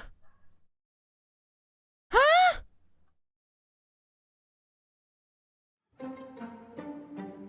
For years, people have dumped all kinds of waste into the ocean, even Coast Guard ships like this. Why? The idea is that new coral will latch onto these massive objects and attract fish. But just because it sinks doesn't mean it will help. In fact, some of these damaged pre-existing coral. Now, a company has said their artificial reef is safe for all marine life. The secret ingredient? It's made from the remains of the dead. There are thousands of memorial reef balls like this one off the eastern seaboard. They've become successful habitats and protect hundreds of millions of dollars of real estate. And explicitly Florida. But with natural reefs dying off at an alarming rate, can these underwater graveyards actually make a difference? The two most important factors for a good reef are the materials you use and making sure it stays put. Larry Beggs and his team at Reef Innovations designed this bottom-heavy reef ball to withstand violent sea currents. They can weigh up to 5 tons. The chemicals in conventional concrete can harm sea creatures, so Reef Innovations has to use a special mix. The concrete is a pH neutralized marine grade concrete that is very important for coral growth. Oysters, corals, invertebrates and stuff that will grow on the reef can attach to the reef ball very easily. The company uses fiberglass panels to form the basic shape of the ball. They insert an inflated buoy to keep the center hollow, creating the holes that fish like to swim through. Once the concrete dries, the team rinses the balls with a mixture of sugar and water to expose the surfaces where sea life will grow. There's no way fish actually the dead people like us. A company called Eternal Reefs uses Larry's creations for their memorials. They've dropped almost 2,500 of them over the past 20 years. We work with families who have lost somebody and had their loved one cremated. They will come to one of our project sites. The families mix cremated remains with concrete to make a separate centerpiece for the reef ball. They call it a pearl. What you're going to do is you're going to put your hand down, you rock it back and forth. We put fresh concrete on the top of the reef ball, and then they put handprints, they write messages. Families are invited to bring things that represent their loved one's life as long as they're not environmentally harmful. The remains replace some of the sand normally used in concrete. They give you actually the bucket and the mix, and then you pour your remains into that mix and you stir it. Phyllis Flowers lost her son to brain cancer when he was just 20 years old. Aww. So there's my son. I had no idea what the Eternal Reef was until John found it. In a small way, he was giving back to the world in his mind by being able to add to the ecology of the coral reef that will save, of course, our seashores and build back sea animals and fish. Families take their finished reef balls out to the open water, say a few words, maybe a prayer, and drop the memorial down to the seabed. The whole process costs about the same as a conventional cemetery burial. On Florida's Atlantic coast, another company is in the underwater burial business. What? The Neptune Memorial Reef is the final resting place for over 1,000 people. Here, the human remains are mixed into statues shaped like starfish or stingrays. It's also a tourist attraction. We estimate there's probably over 2,000 divers a month that visit the Neptune Reef. Over the past century, people hope to create scenic dive sites in other places.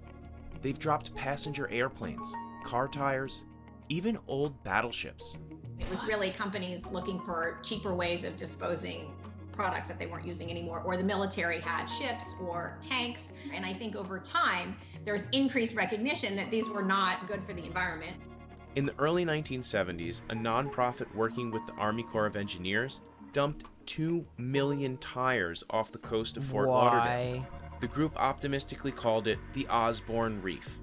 But the coral never grew. What? Seawater corroded the tires as well as the steel clips and nylon bonds holding them together. They broke apart, wiping out nearby natural reefs. Decades later, Florida began a cleanup expected to end by 2028. God damn it, Florida again. 600,000 tires are still down there. Healthy reefs provide a home for a quarter of all marine life, protect thousands of people from hurricane damage, and contribute over $4 billion to Florida's economy every year. But even the best designed artificial reefs can't keep up with climate change. Unless carbon emissions are reduced, all coral reefs could be gone by 2050. It's going to take all of us, and now is the time. This is our decade. For now, reef burials haven't reached the mainstream. Even if every one of the 3.4 million Americans who died last year ended up in their own reef ball, it would still only replace about 1 square mile of Florida's shrinking reefs. If we did that around the world, it probably would help, but we aren't, So I feel good about what we're doing. Perhaps this kind of memorial is just a person's final act of hope that things can get better. Now's a time where we need a healthy ocean more than ever. We're doomed again, guys. Yep, turns out we're doomed still. Where is my optimism? Where is my optimism? It will all be alright.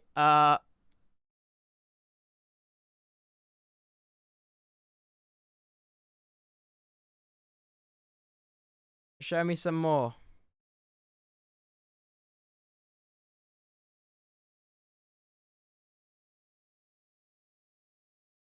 I need optimism.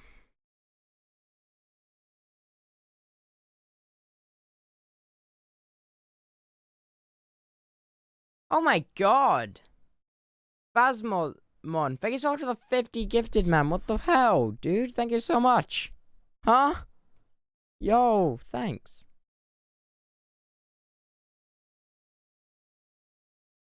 What? Portugal produces about half of the world's cork wine stoppers. Most come from these trees, here in the Alentejo region. Why, though? But harvesting a tree takes years of expertise and steady hands. Há que ter paciência. Com vagueiras, como a gente cá chama, que é 2 homens, para se ajudarem um ao outro, com muito cuidado, para não dar cabo das árvores. Yep, cork. We went inside the world's largest cork forest to see how Portugal produces 40 million cork stoppers a day.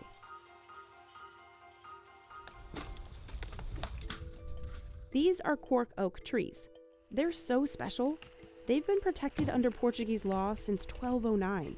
Oh, so wow. harvesters have strict rules to follow. The trees can't be touched for the first 15 years of their lives, and they can only be harvested every 9 years, so the bark has time to grow back in between. Oh my god. Since the first 2 harvests of a new tree don't produce the best cork, harvesters have to wait 33 years to get the good stuff. Every summer, harvesters peel off the bark using century-old techniques. Sim, isto é machadas próprias para tirar a cortiça. Já se experimentou com máquinas, as máquinas não dão, porque depois o homem tem que ir lá na mesma tirar a cortiça. Only the outer layer can be harvested. Normalmente, quando se aprende a tirar a cortiça, aprende-se que a primeira machadada que está no sobreiro tem que ser devagar, para ver a grossura da cortiça. É muito difícil, tem muita ciência para se tirar, para no fim as árvores não saírem feridas. E as árvores são feridas, normalmente começa a entrar umidade, começa a entrar bicho e com o passar dos anos elas vão acabar ou por cair ou por morrer. To prevent that, workers leave the inner layer untouched. We can harvest the bark of the tree without damaging the bark, so these cells can grow again without any impact in the life of the tree. Because the trees regenerate, they'll never run out of cork. The oldest tree on record is an estimated 200 years old and has been harvested 20 times in its lifetime. Wow. After the cork planks are stripped from the trees, they're pressed between concrete slabs for 6 months. Then they're sent to a processing facility to be boiled for at least an hour. That's to sterilize the planks and make them softer. This machine punches out the stoppers we see in our wine bottles. Those corks are shipped out to 100 different countries. But the rest of the cork left behind in this process isn't wasted. We don't waste anything, even the small residues. All that byproduct can be made into things like flooring or granulated stoppers, used to cork less expensive wines. Cork harvesting goes back millennia. Egyptians used stoppers in tombs, and the Romans used cork in shoes. Today, Portugal harvests 100,000 tons of cork every year, and owns a third of the cork oak forests in the world. That's a real retainer of CO2, protected for biodiversity. This tree that separates the south of Europe and North Africa from the Sahara Desert, so it's a barrier to desertification. Yawning. Cork sustainability was part of what saved the Portuguese wine stopper. In the early 2000s, winemakers began turning to synthetic closures and screw tops for bottles, and the value of cork plummeted. Oh no. But as consumers became more environmentally conscious in the 2010s, The movement against single-use plastics that is happening all over the world, it's a real opportunity for cork. Yay! Cork exports grew 52.3% in nearly a decade. In 2018, Portugal passed a record $1 billion worth of cork exports. Exports, we kept that number and very close to 1.1 billion in 2019, and now we are waiting for the final numbers of 2020. But as a global pandemic, as a global crisis, we are expecting also some impact in our business. Despite the COVID-19 pandemic, the 2020 harvest didn't stop. The cork harvest this year happened very smooth. We are talking about an activity that it's done at open air, it's out. The industry's success in the last decade has allowed Portugal to Wicked take its cork products into other industries. From construction to automotive industry, to aerospatial, to sports, fashion, clothes. But even as cork demand continues to grow, harvesters plan to keep doing things the same way they always have, with a good axe. Wow. Wicked corks. That's pretty cool.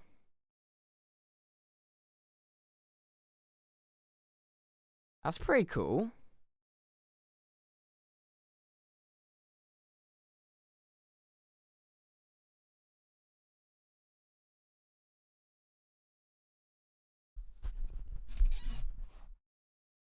Okay, there's my hope I needed. There's my hope I needed for the day.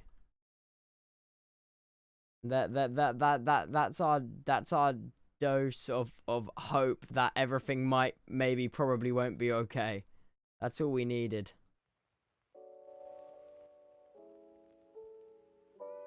That's all we needed.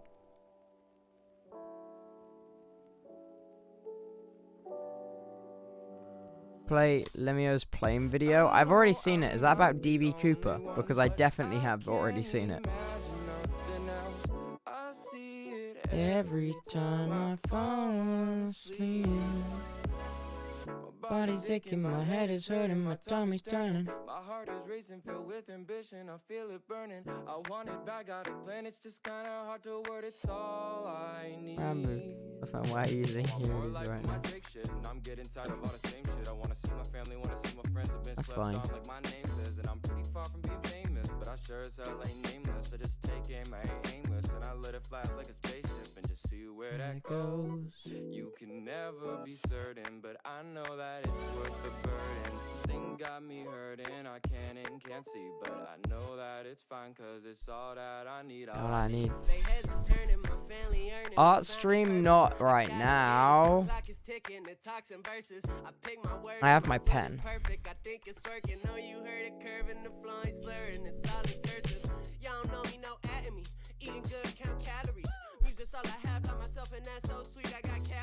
Pen. Long God bless, I got allergies.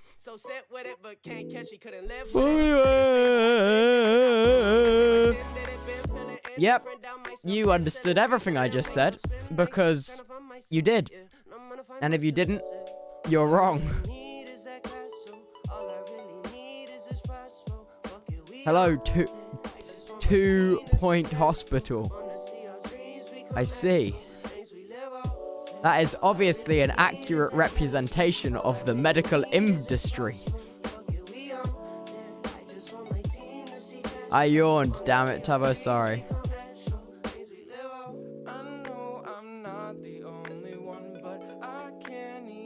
I do a lot of yawning.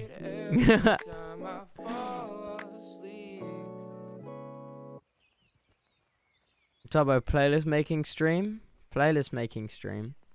I like my playlists at the minute.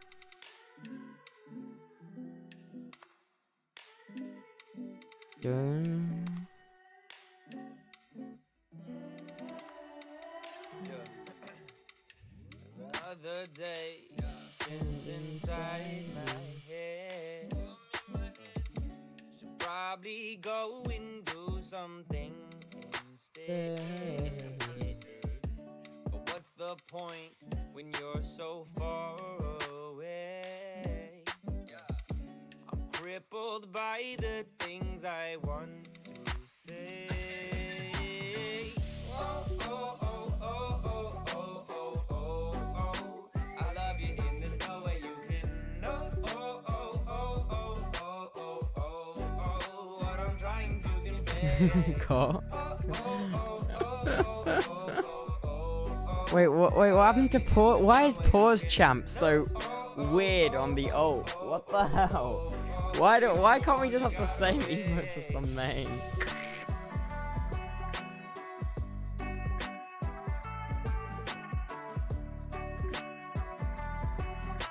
I knew it.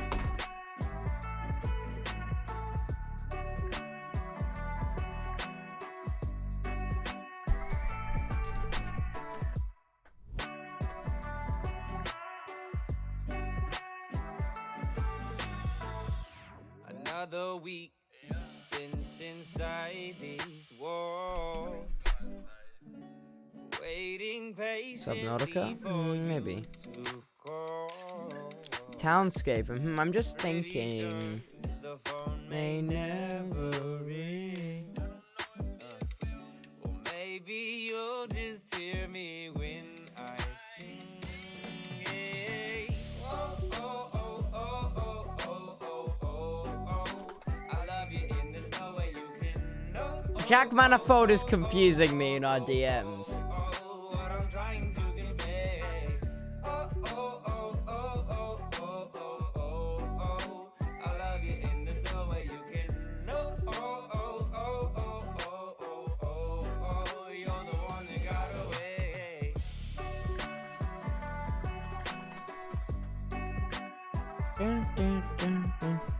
He's confusing me. He's not making no sense. I kind of want to play Detroit again.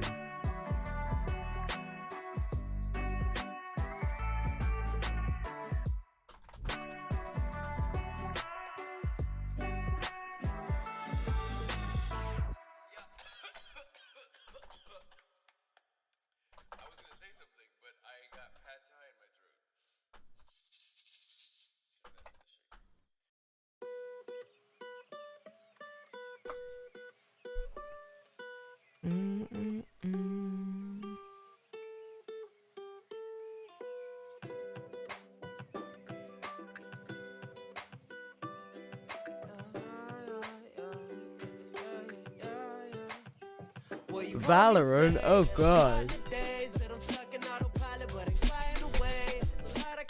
We'll do some Geometry Dash gaming first because, you know,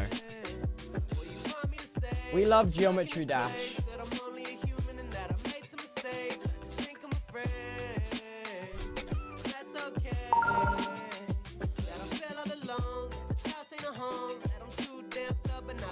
How are we, Geometry Dash gamers?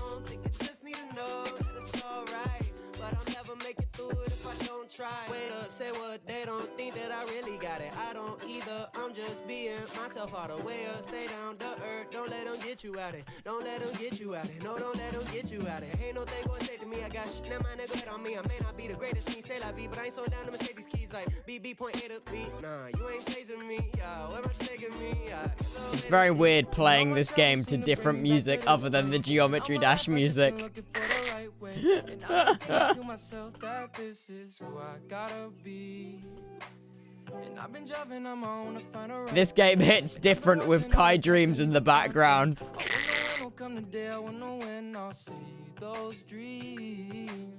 Kai Dreams makes Geometry Dash hit differently. A little money in my pockets, never had that. Just a little though, but I've been running towards the fast tax. I've been working all day, all night. I watch the sunset. It really does, though. Got me feeling like it's all set. Calling me to follow, so I wrap it up like offset. Even if I didn't, it would never leave my conscience going, oh, 90. I'm telling you that it taught me this probably won't be always, but still I won't regret nothing. And if I do, then I promise I'll be setting it straight. Yeah, I've been getting tired of worrying if I make a mistake. I was lost up in a dream where every day was the same. No, every time the sun rises, it's so hard. Piss. I was always playing around, all I do is press play. Turbulence ahead, but you know that's some risk. I didn't see the rocket thing.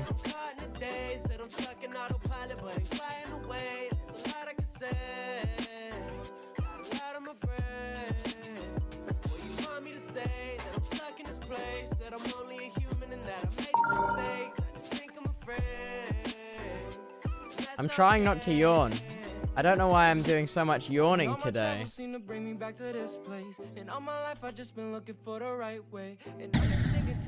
I don't know why I'm doing so much yawning. Okay, wait, I've got an idea. Alright, let's sync a Geometry Dash level to a song which isn't for Geometry Dash. Wait.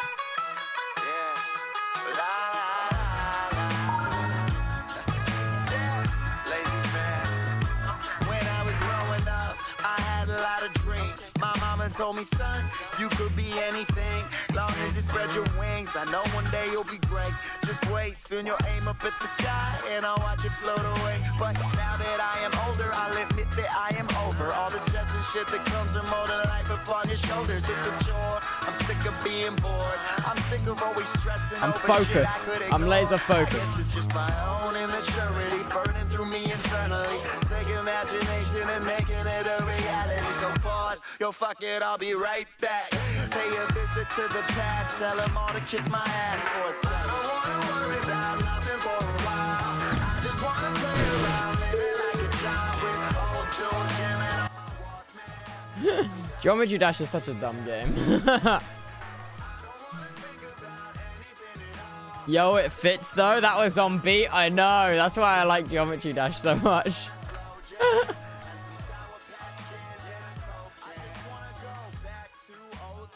It hits differently.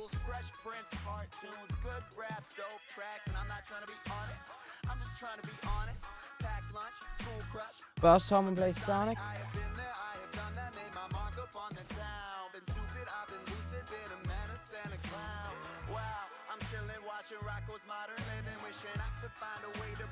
Music television. I don't play Sea Skylines. Written with no vision. Or do I want to play City Skylines? Or do I want to play Valorant? Because if I play Valorant, there's a risk that I will just have to end stream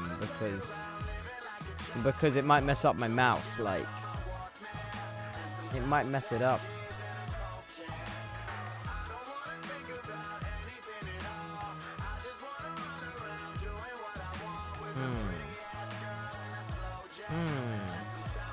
Can we watch space vids? Space vids? I don't know. I don't know. I don't want to make the people of chat feel existential because space vids will do that to you. They will. I can... In a... I have no idea. They will. The tail end. Wrapping your mind around your life is pretty hard because you're up to your neck in it. It's like trying to understand the ocean while learning how to swim. On most days, you're busy just keeping your head above water, so it's not easy to figure out what to do with your life and how to spend your time. There are a million distractions. Your family, friends and romantic partners, boring work, and exciting projects, video games to play and books to read. And then there's your couch that somebody needs to lie on. It's easy to get lost. So let's take a step back and look at your life from the outside.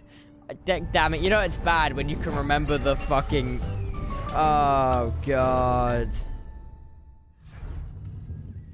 The average Kurzgesagt viewer is around 25 years old, which is a pretty good time in the life of most we're people. all averagely 25. The insecurities of the teenage years have begun to recede. Maybe you find yourself in a job or a long-term relationship. Maybe you've started a family or are working on an advanced degree.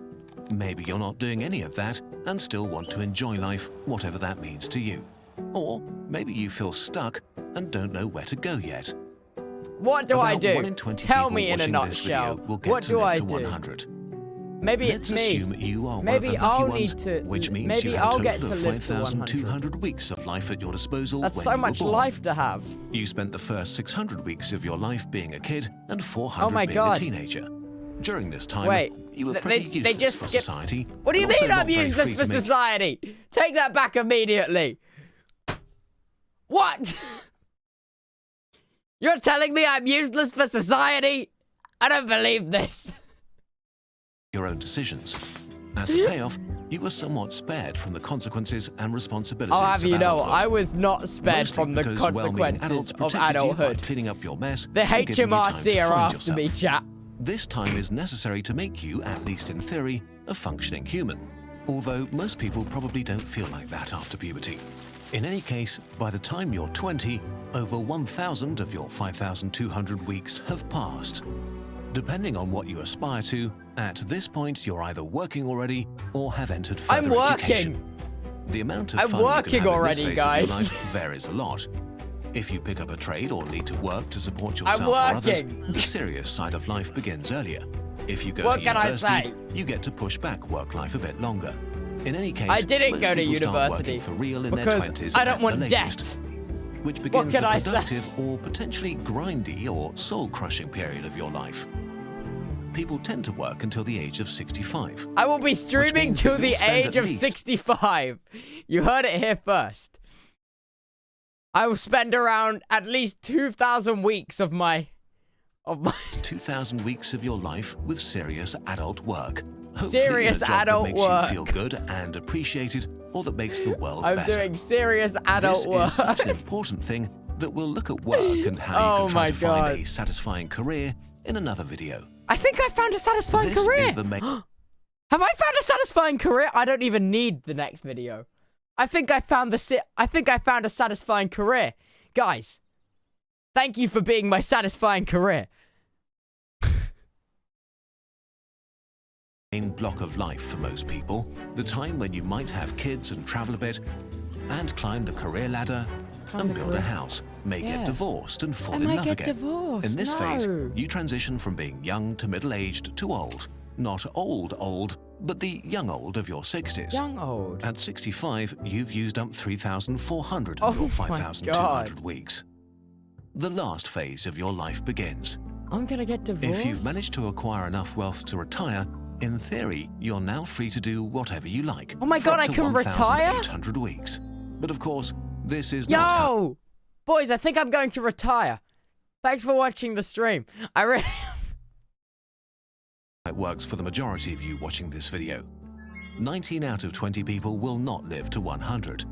The average lifespan in the US is 79. In Germany, it's 81. In Japan, 84. Yo! In Brazil, We need to move to Japan. Boys, if we want an extra 5 years, everyone to Japan now. Go. For those extra 5 years. It's 75.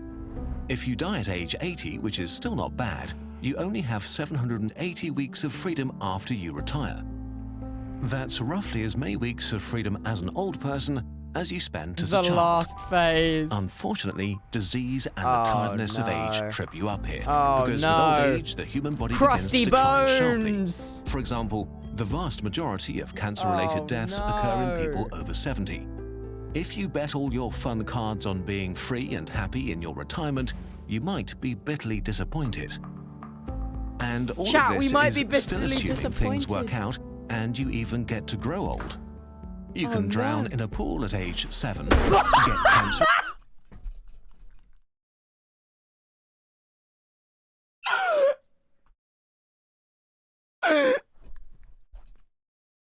Well, that was so blunt. That was so blunt. That took me by surprise. You can drown in a pool at age 7. No. No. I wasn't ready. God damn it. I wasn't prepared. Yes, I did too drown in a pool at the age of 7. I see. God damn it. It got so scary. Oh Age my 7, god. Get cancer at age 32, die in a car crash at age 48. Yes. You can fall from a ladder You at can age 60. die. We can Every do all day of those the universe things. rolls a bunch of dice for every human, and every day someone somewhere on this planet rolls a critical failure and their life ends that day. The older you get, the more dice are rolled for you. Usually when you swim through the critical ocean that is failure. your life, you don't think about all of this too They much. roll a and that's D25. fine. Life is D&D engaging in enough real by life. itself, and the future is this undefined weird thing. But thinking Okay. about it from time to time is helpful in refocusing on what you want to do and to minimize regrets you will have when you look back. And to remind you that if How you many don't weeks use your have time I done? today, you might not get a chance How to many use it weeks tomorrow. do I have left? Life is complicated, and it's hard to make decisions between all the things and people that are important to you. This has become painfully obvious to billions of people during the coronavirus pandemic. If you respected social distancing, so many things that we took for granted were not available anymore. Traveling and public places and eating out and seeing friends and meeting new Sad. people. Escapism Spending is gone. time together The became limited escapism and is precious. gone. But actually, the time you have with the people you love is already precious. Think of your parents. As a child, you spend basically Definitely more every day than with 4, them. Tubbo, thank Your you. time spent together begins to decline as you transition and become a teenager and fight to develop your own identity. But as teenagers, you probably still see them regularly, which changes as you enter your 20s when most people move out for university, They for move work, out at the or age just to of be on their 20. own. If you're making an effort to be with your parents for 2 full weeks each year for the rest of their lives, which covers the main holidays, birthdays, and a bit extra, you still have already spent more than 90% of the time you will ever spend with them, even if they grow Yikes. pretty old. If they die earlier, or if you see them only a few days each year, this number shrinks even more. So, in all likelihood, the vast majority of time you will ever spend with your parents has passed. The same holds true for your siblings or old friends that moved to the other side of the country. You're at the tail end of the time with some of the most important can't people laugh. in your life. This isn't funny. One day, you will see them for This the is last sad. time. And it's actually the same with everything else. The concept of doing something for the last time feels eerie, like something that you should only experience when you're on death row or extremely old or something like that. But it happens all the time. Is there a hobby you've been lazy about for a long time? Okay. Maybe you still have those Warhammer minis that you wanted to paint. Did you always want to revisit that place where you had an amazing time a decade ago? Is there someone you wanted to reach out to for a long time but haven't yet? Or pick up that sport again to meet new friends? Maybe you will never do any of these things again because life gets See, in the way. This is why and at I some like in a point, nutshell, it's too because late. it's really sad. Then we get our As optimism. the global pandemic This begins is the to wind optimism down, part. we will all soon be able to be with each other again and do fun things together. It's never I like a bad the time to optimism reach out parts to a of the friend or a videos. potential friend and let them know that you're looking forward to hanging out. But no matter when you're watching this, our life is an incredible gift, and there are so many fun, engaging, and fulfilling things to do. And you get to decide what and who matters to you. But what matters the most is that you actually make decisions from time to time. This video was based on and inspired by an article by our friend Tim Urban of Wait But Why, the best blog on the internet. Be sure to check it out to get more new perspectives on things. The best blog on the internet.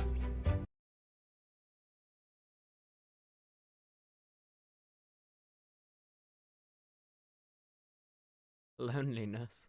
I like these videos. I've watched basically all of these videos like 50 times. I've watched all of them.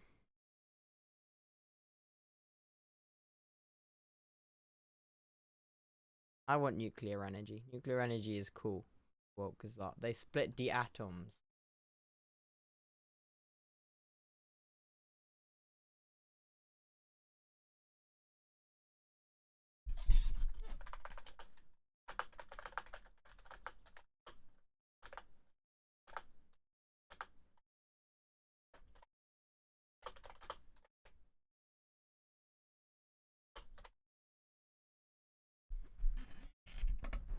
Nukes? No, I've already seen the Nuke the Moon one. I've already seen that. Jack Manifold is upset because there is no Uber where I live. He is so used to having Uber. He lacks without Uber.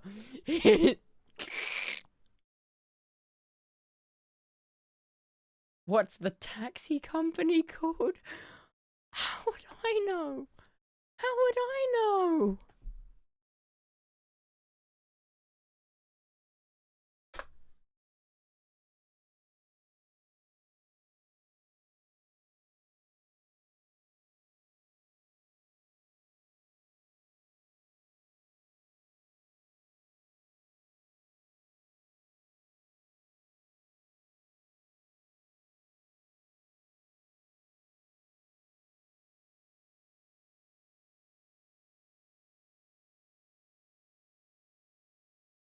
Oh my god, he's such a pain. Bruh. Tell him to walk. Yeah, I might.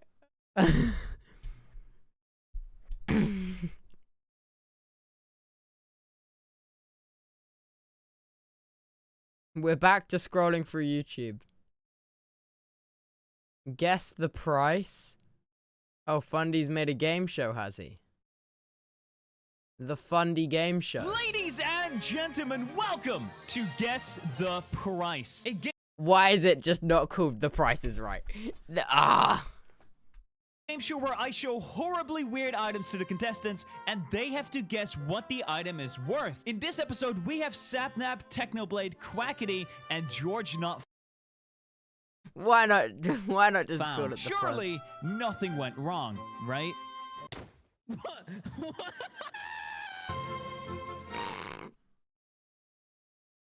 Cool. The rise and fall of Twinkies. What's a Twinkie? Business Insider, please. A mainstay in pop culture and lunchboxes for more than 80 years. Twinkie. That's a big Twinkie. The Twinkie is an American icon. The vanilla cake stuffed with cream. It's a even big made it into Twinkie. the National Millennium Time Capsule. Damn. When you think about kind of the pantheon of food brands, Damn. there aren't a ton that kind of rise to the level of Twinkies. But two bankruptcies, heavy debt loads, and changing tastes pushed Twinkies off shelves and almost to their death. People were starting to sell boxes of Twinkies on eBay for $1,000 a pop. I mean, just crazy stuff, right? It was like the death of a piece of Americana. But just when everyone thought that they were gone for good, Twinkies rose again. So what happened? They're back. Twinkies were invented in Schiller Park, Illinois in 1930. This guy, James Dewar, managed a bakery plant at the start of the Depression. He wanted to make better use of expensive strawberry shortcake equipment sitting unused when strawberries weren't in season. So he stuck banana cream in a shortcake. Dewar sold the Twinkies in packs of 2 for 5 cents. When bananas were rationed during World War II, the simple vanilla cream we know today became the filling. In the next 2 decades, Twinkies and its parent brand Hostess dominated the packaged cake market. Marketed to children in everything from TV commercials to Batman comics, Twinkies rose to the status of a cultural icon. You're getting ready for school. Here's a swell dessert that you can take along with you. A package of 2 big Hostess Twinkies. The Hostess snack cemented itself in kids' lunchboxes across America. It was an affordable indulgence for families. It was just so woven into the fabric of the culture of America. I'm gonna be honest, I've In never heard of this 1971, thing ever. The brand introduced its mascot, Twinkie the Kid. It's Twinkie the Kid! Yahoo! The anthropomorphic cowboy Twinkie became popular among kids for sharing his namesake cakes. But growing talk of Twinkie's high sugar content would soon butt heads with the brand's kid-friendly marketing. First, the Federal Trade Commission came down on Hostess for false nutritional claims. The agency concluded that sugar was the main ingredient in Twinkies. And then in '79, the trial of a San Francisco man charged with murdering the mayor gave rise to the term Twinkie defense. The defense team argued he had diminished capacity thanks to his addiction to Twinkies, and the murder charges were lessened to manslaughter. It was a trial that balked at the wholesome cake brand Hostess was trying to build. Fresh, wholesome Hostess meets my tough standards. What? You know, man's ate a lot of cakes, so he didn't commit murder. So when I say yes, it's Hostess. Then began a string of new owners for Hostess. In the 70s, telephone company ITT ran Twinkie's parent company. In the 80s, dog food maker Purina acquired Hostess. And a decade later, it landed under its final owner, Interstate Bakeries Corporation.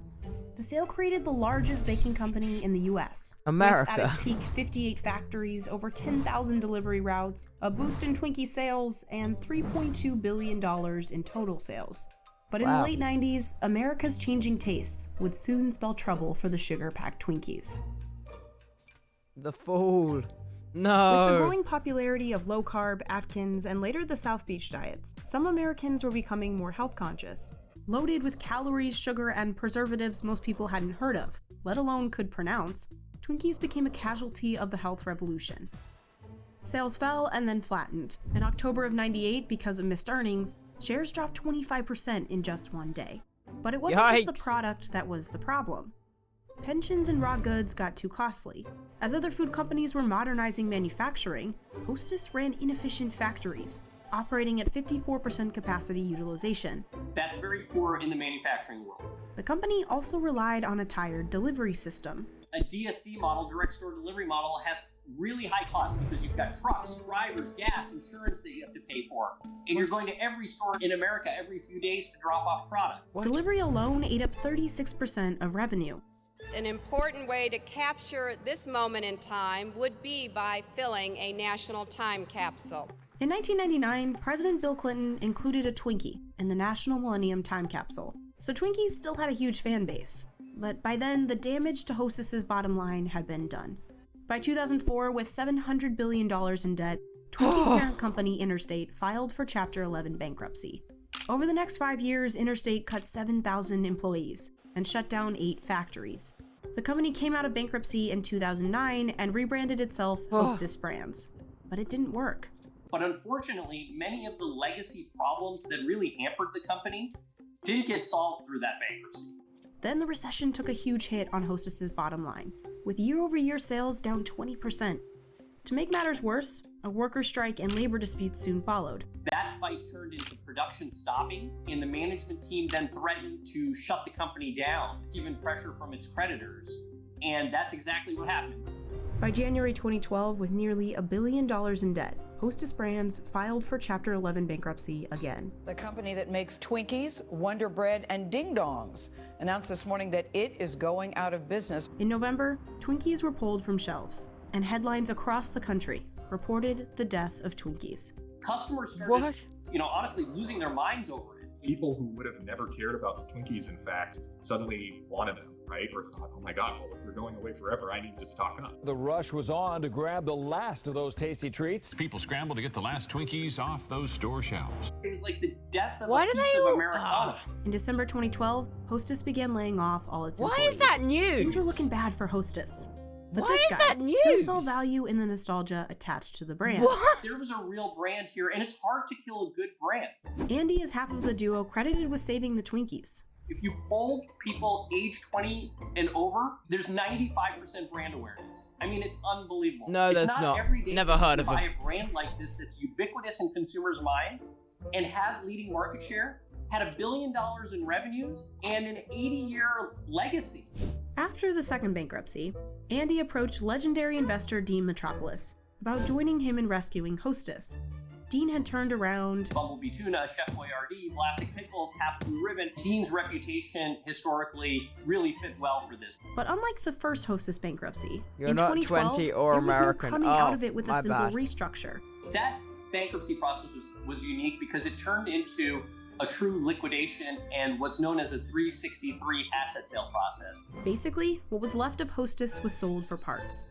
Instead of having to inherit that expensive delivery system, underfunded pension plans, and old union contracts, Andy could cherry pick what he and Dean actually wanted and forget the rest. So the two showed up to the 363 asset sale, ready to fight for Hostess. Not one buyer showed up other than us. Anybody could have showed up and topped our bid, and nobody showed up. It was frankly very surprising to me. Andy and Dean purchased Hostess for $410 million. Out of If the no sale, one else they got showed the up, Hostess why didn't they brands, just, including Twinkie, recipes, and 5 factories. That's it. There was no employees, there was no ingredients, there was no inventory, and I have to tell you, it was very odd during diligence walking through plants where when you walk in, they're empty, and the person who's walking you through the plant has to turn on the lights. And quickly, Andy and Dean got to work fixing the company. The rise again? First, they tackled that delivery system. The old company did direct store delivery. We were going to transform it into a distribution to warehouse model. Instead of going direct to every grocery store in America, you then go to Walmart's distribution centers or Kroger's distribution centers instead, and then they ship it out to their various stores. But in order to move Twinkies through a warehouse, I see. they first had to increase the shelf life. Historically, Twinkies only lasted 25 days. People would put Twinkies in their earthquake shelters because everybody had this perception that Twinkies would last forever. That really it wasn't the case. Andy and Dean invested millions to develop a Twinkie that tasted the same, but lasted longer. We're at first able to get the shelf life to 45 days and then ultimately to 65 days of shelf life. And so that really helped get the retailers comfortable Chemicals. that they could take it into their warehouses and that the product quality would not be compromised. The new recipe and warehouse delivery model helped cut delivery costs by 20%. It also meant Hostess could affordably deliver Twinkies to drugstores and dollar stores, markets they'd never reached before. Dollar General became one of our top 5 customers. Next up, Andy turned to factory efficiency. Andy and Dean wanted to be able to make $1 billion worth of cake yearly, but with 1/9 of the labor and 1/5 of the factories. We ended up getting to 85% capacity utilization plus. Finally, the duo worked on innovating the product line with smaller pack sizes Chocolate? and mini Twinkies. Those products really didn't get the resonance in the marketplace, and so then we just jumped wholeheartedly to embrace the brand, embrace what you are, which is indulgence. The team had to make all these changes in a matter of months. In July 2013, the once dead Twinkies returned to shelves, to tons of fanfare. The world is a better place tonight because Twinkies are back. The tagline was the sweetest comeback in the history of ever. It all went viral. It was really kind of unbelievable. A lot of that, frankly, that excitement and buzz, ironically, could have never come about if Twinkies never came off the shelf. The trite saying is what? You don't know what you got until it's gone. Twinkies quickly sold out in stores across America. During our first year, we had $555 million in revenues from nothing, with profit margins of 27% in a company that lost money and had to go bankrupt twice. By 2015, Hostess was making 1 million Twinkies a day, $400 million a year, and $180 million in profit. At the time, Twinkies made up 80% of the company's product output, and the success just kept rising. In 2016, Apollo and Metropolis took Hostess public. The IPO valued the company at $2.3 billion, nearly 5 times what Andy and Dean had paid for it. Apollo and They Metropolis' clutched gamble up. that Americans still love Twinkies had paid off. But was the beloved snack revived for good? The stock price has been relatively flat to a little down, but overall the health of the company is very strong. The coronavirus pandemic has helped Hostess. That's because a lot of Americans are buying more food, especially more processed foods. But the key question going forward is, to what degree will that continue? Do they continue eating Twinkies? Alex says adding more limited time offer flavorings like peppermint and s'mores Twinkies could help, or diversifying into new product lines, like Twinkies cereal. Twinkies a big brand, but at the end of the day, Hostess probably realizes that they need to diversify. And while diversifying certainly might be part of it, Hostess's greatest success has come from leaning into Twinkies nostalgia. It'll always have a special place in my heart and my stomach. I'm gonna be honest, they look kind of gross. They look kind of gross. They do. They, like, bruh. Yeah.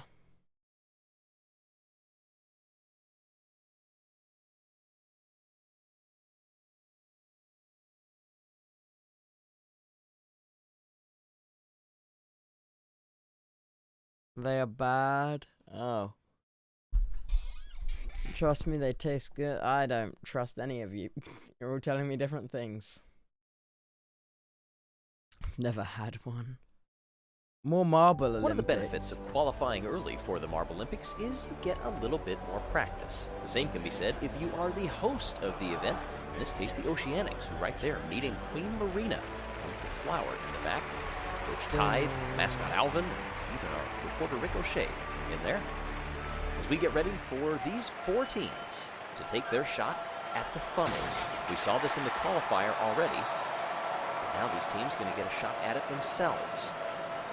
I don't think there's some bragging rights also between the automatic qualifiers. And then you don't know these marbles. Taking their time. Remember the qualifying round, I think our top time was 1:44. Longest that it took for anybody to get down through this course. Savage Speeders up there. Oh, and as I say that, they drop through. The Oceanics now take the lead. Clear back in funnel number 2. They join the O-Rangers in 3. Oh, now look at this. Savage Speeders rocket right on through down to 5. Not what they wanted. O-Rangers last to drop through into 4. One of the first out of those 3 to drop through in the first into 6. O-Rangers trying to hold on. Oceanics. The Marble Olympics are so weird.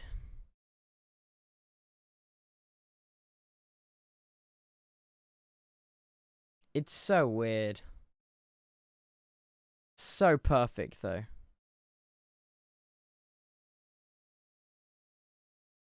Why do venomous animals live in warm climates? I've got no idea.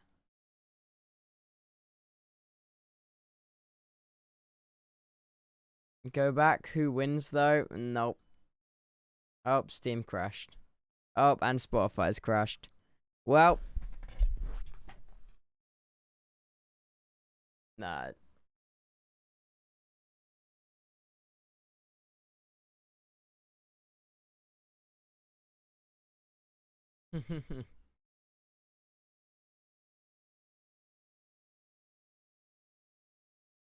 Guys, why are you whelp clapping? Why are you whelp clapping? Okay. I will do it. Don't test me. Don't test me.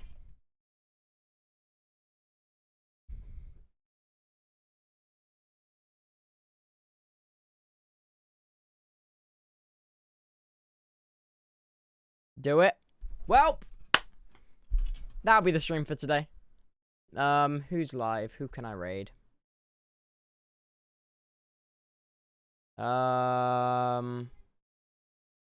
This isn't my normal Twitch. I can't see anyone on there. Because I'm logged into the other one.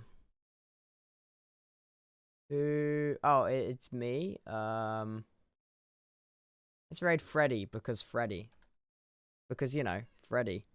Stream start. Oh, he's just started. Oh, man's just started. Oh, let's go. Alright. There'll be a main stream later. You know the drill. Oh, by the way, This stays between you and me and probably the update accounts on Twitter. We're going to be doing an IRL stream. I'm going to be using Jack Manifold to intimidate the public.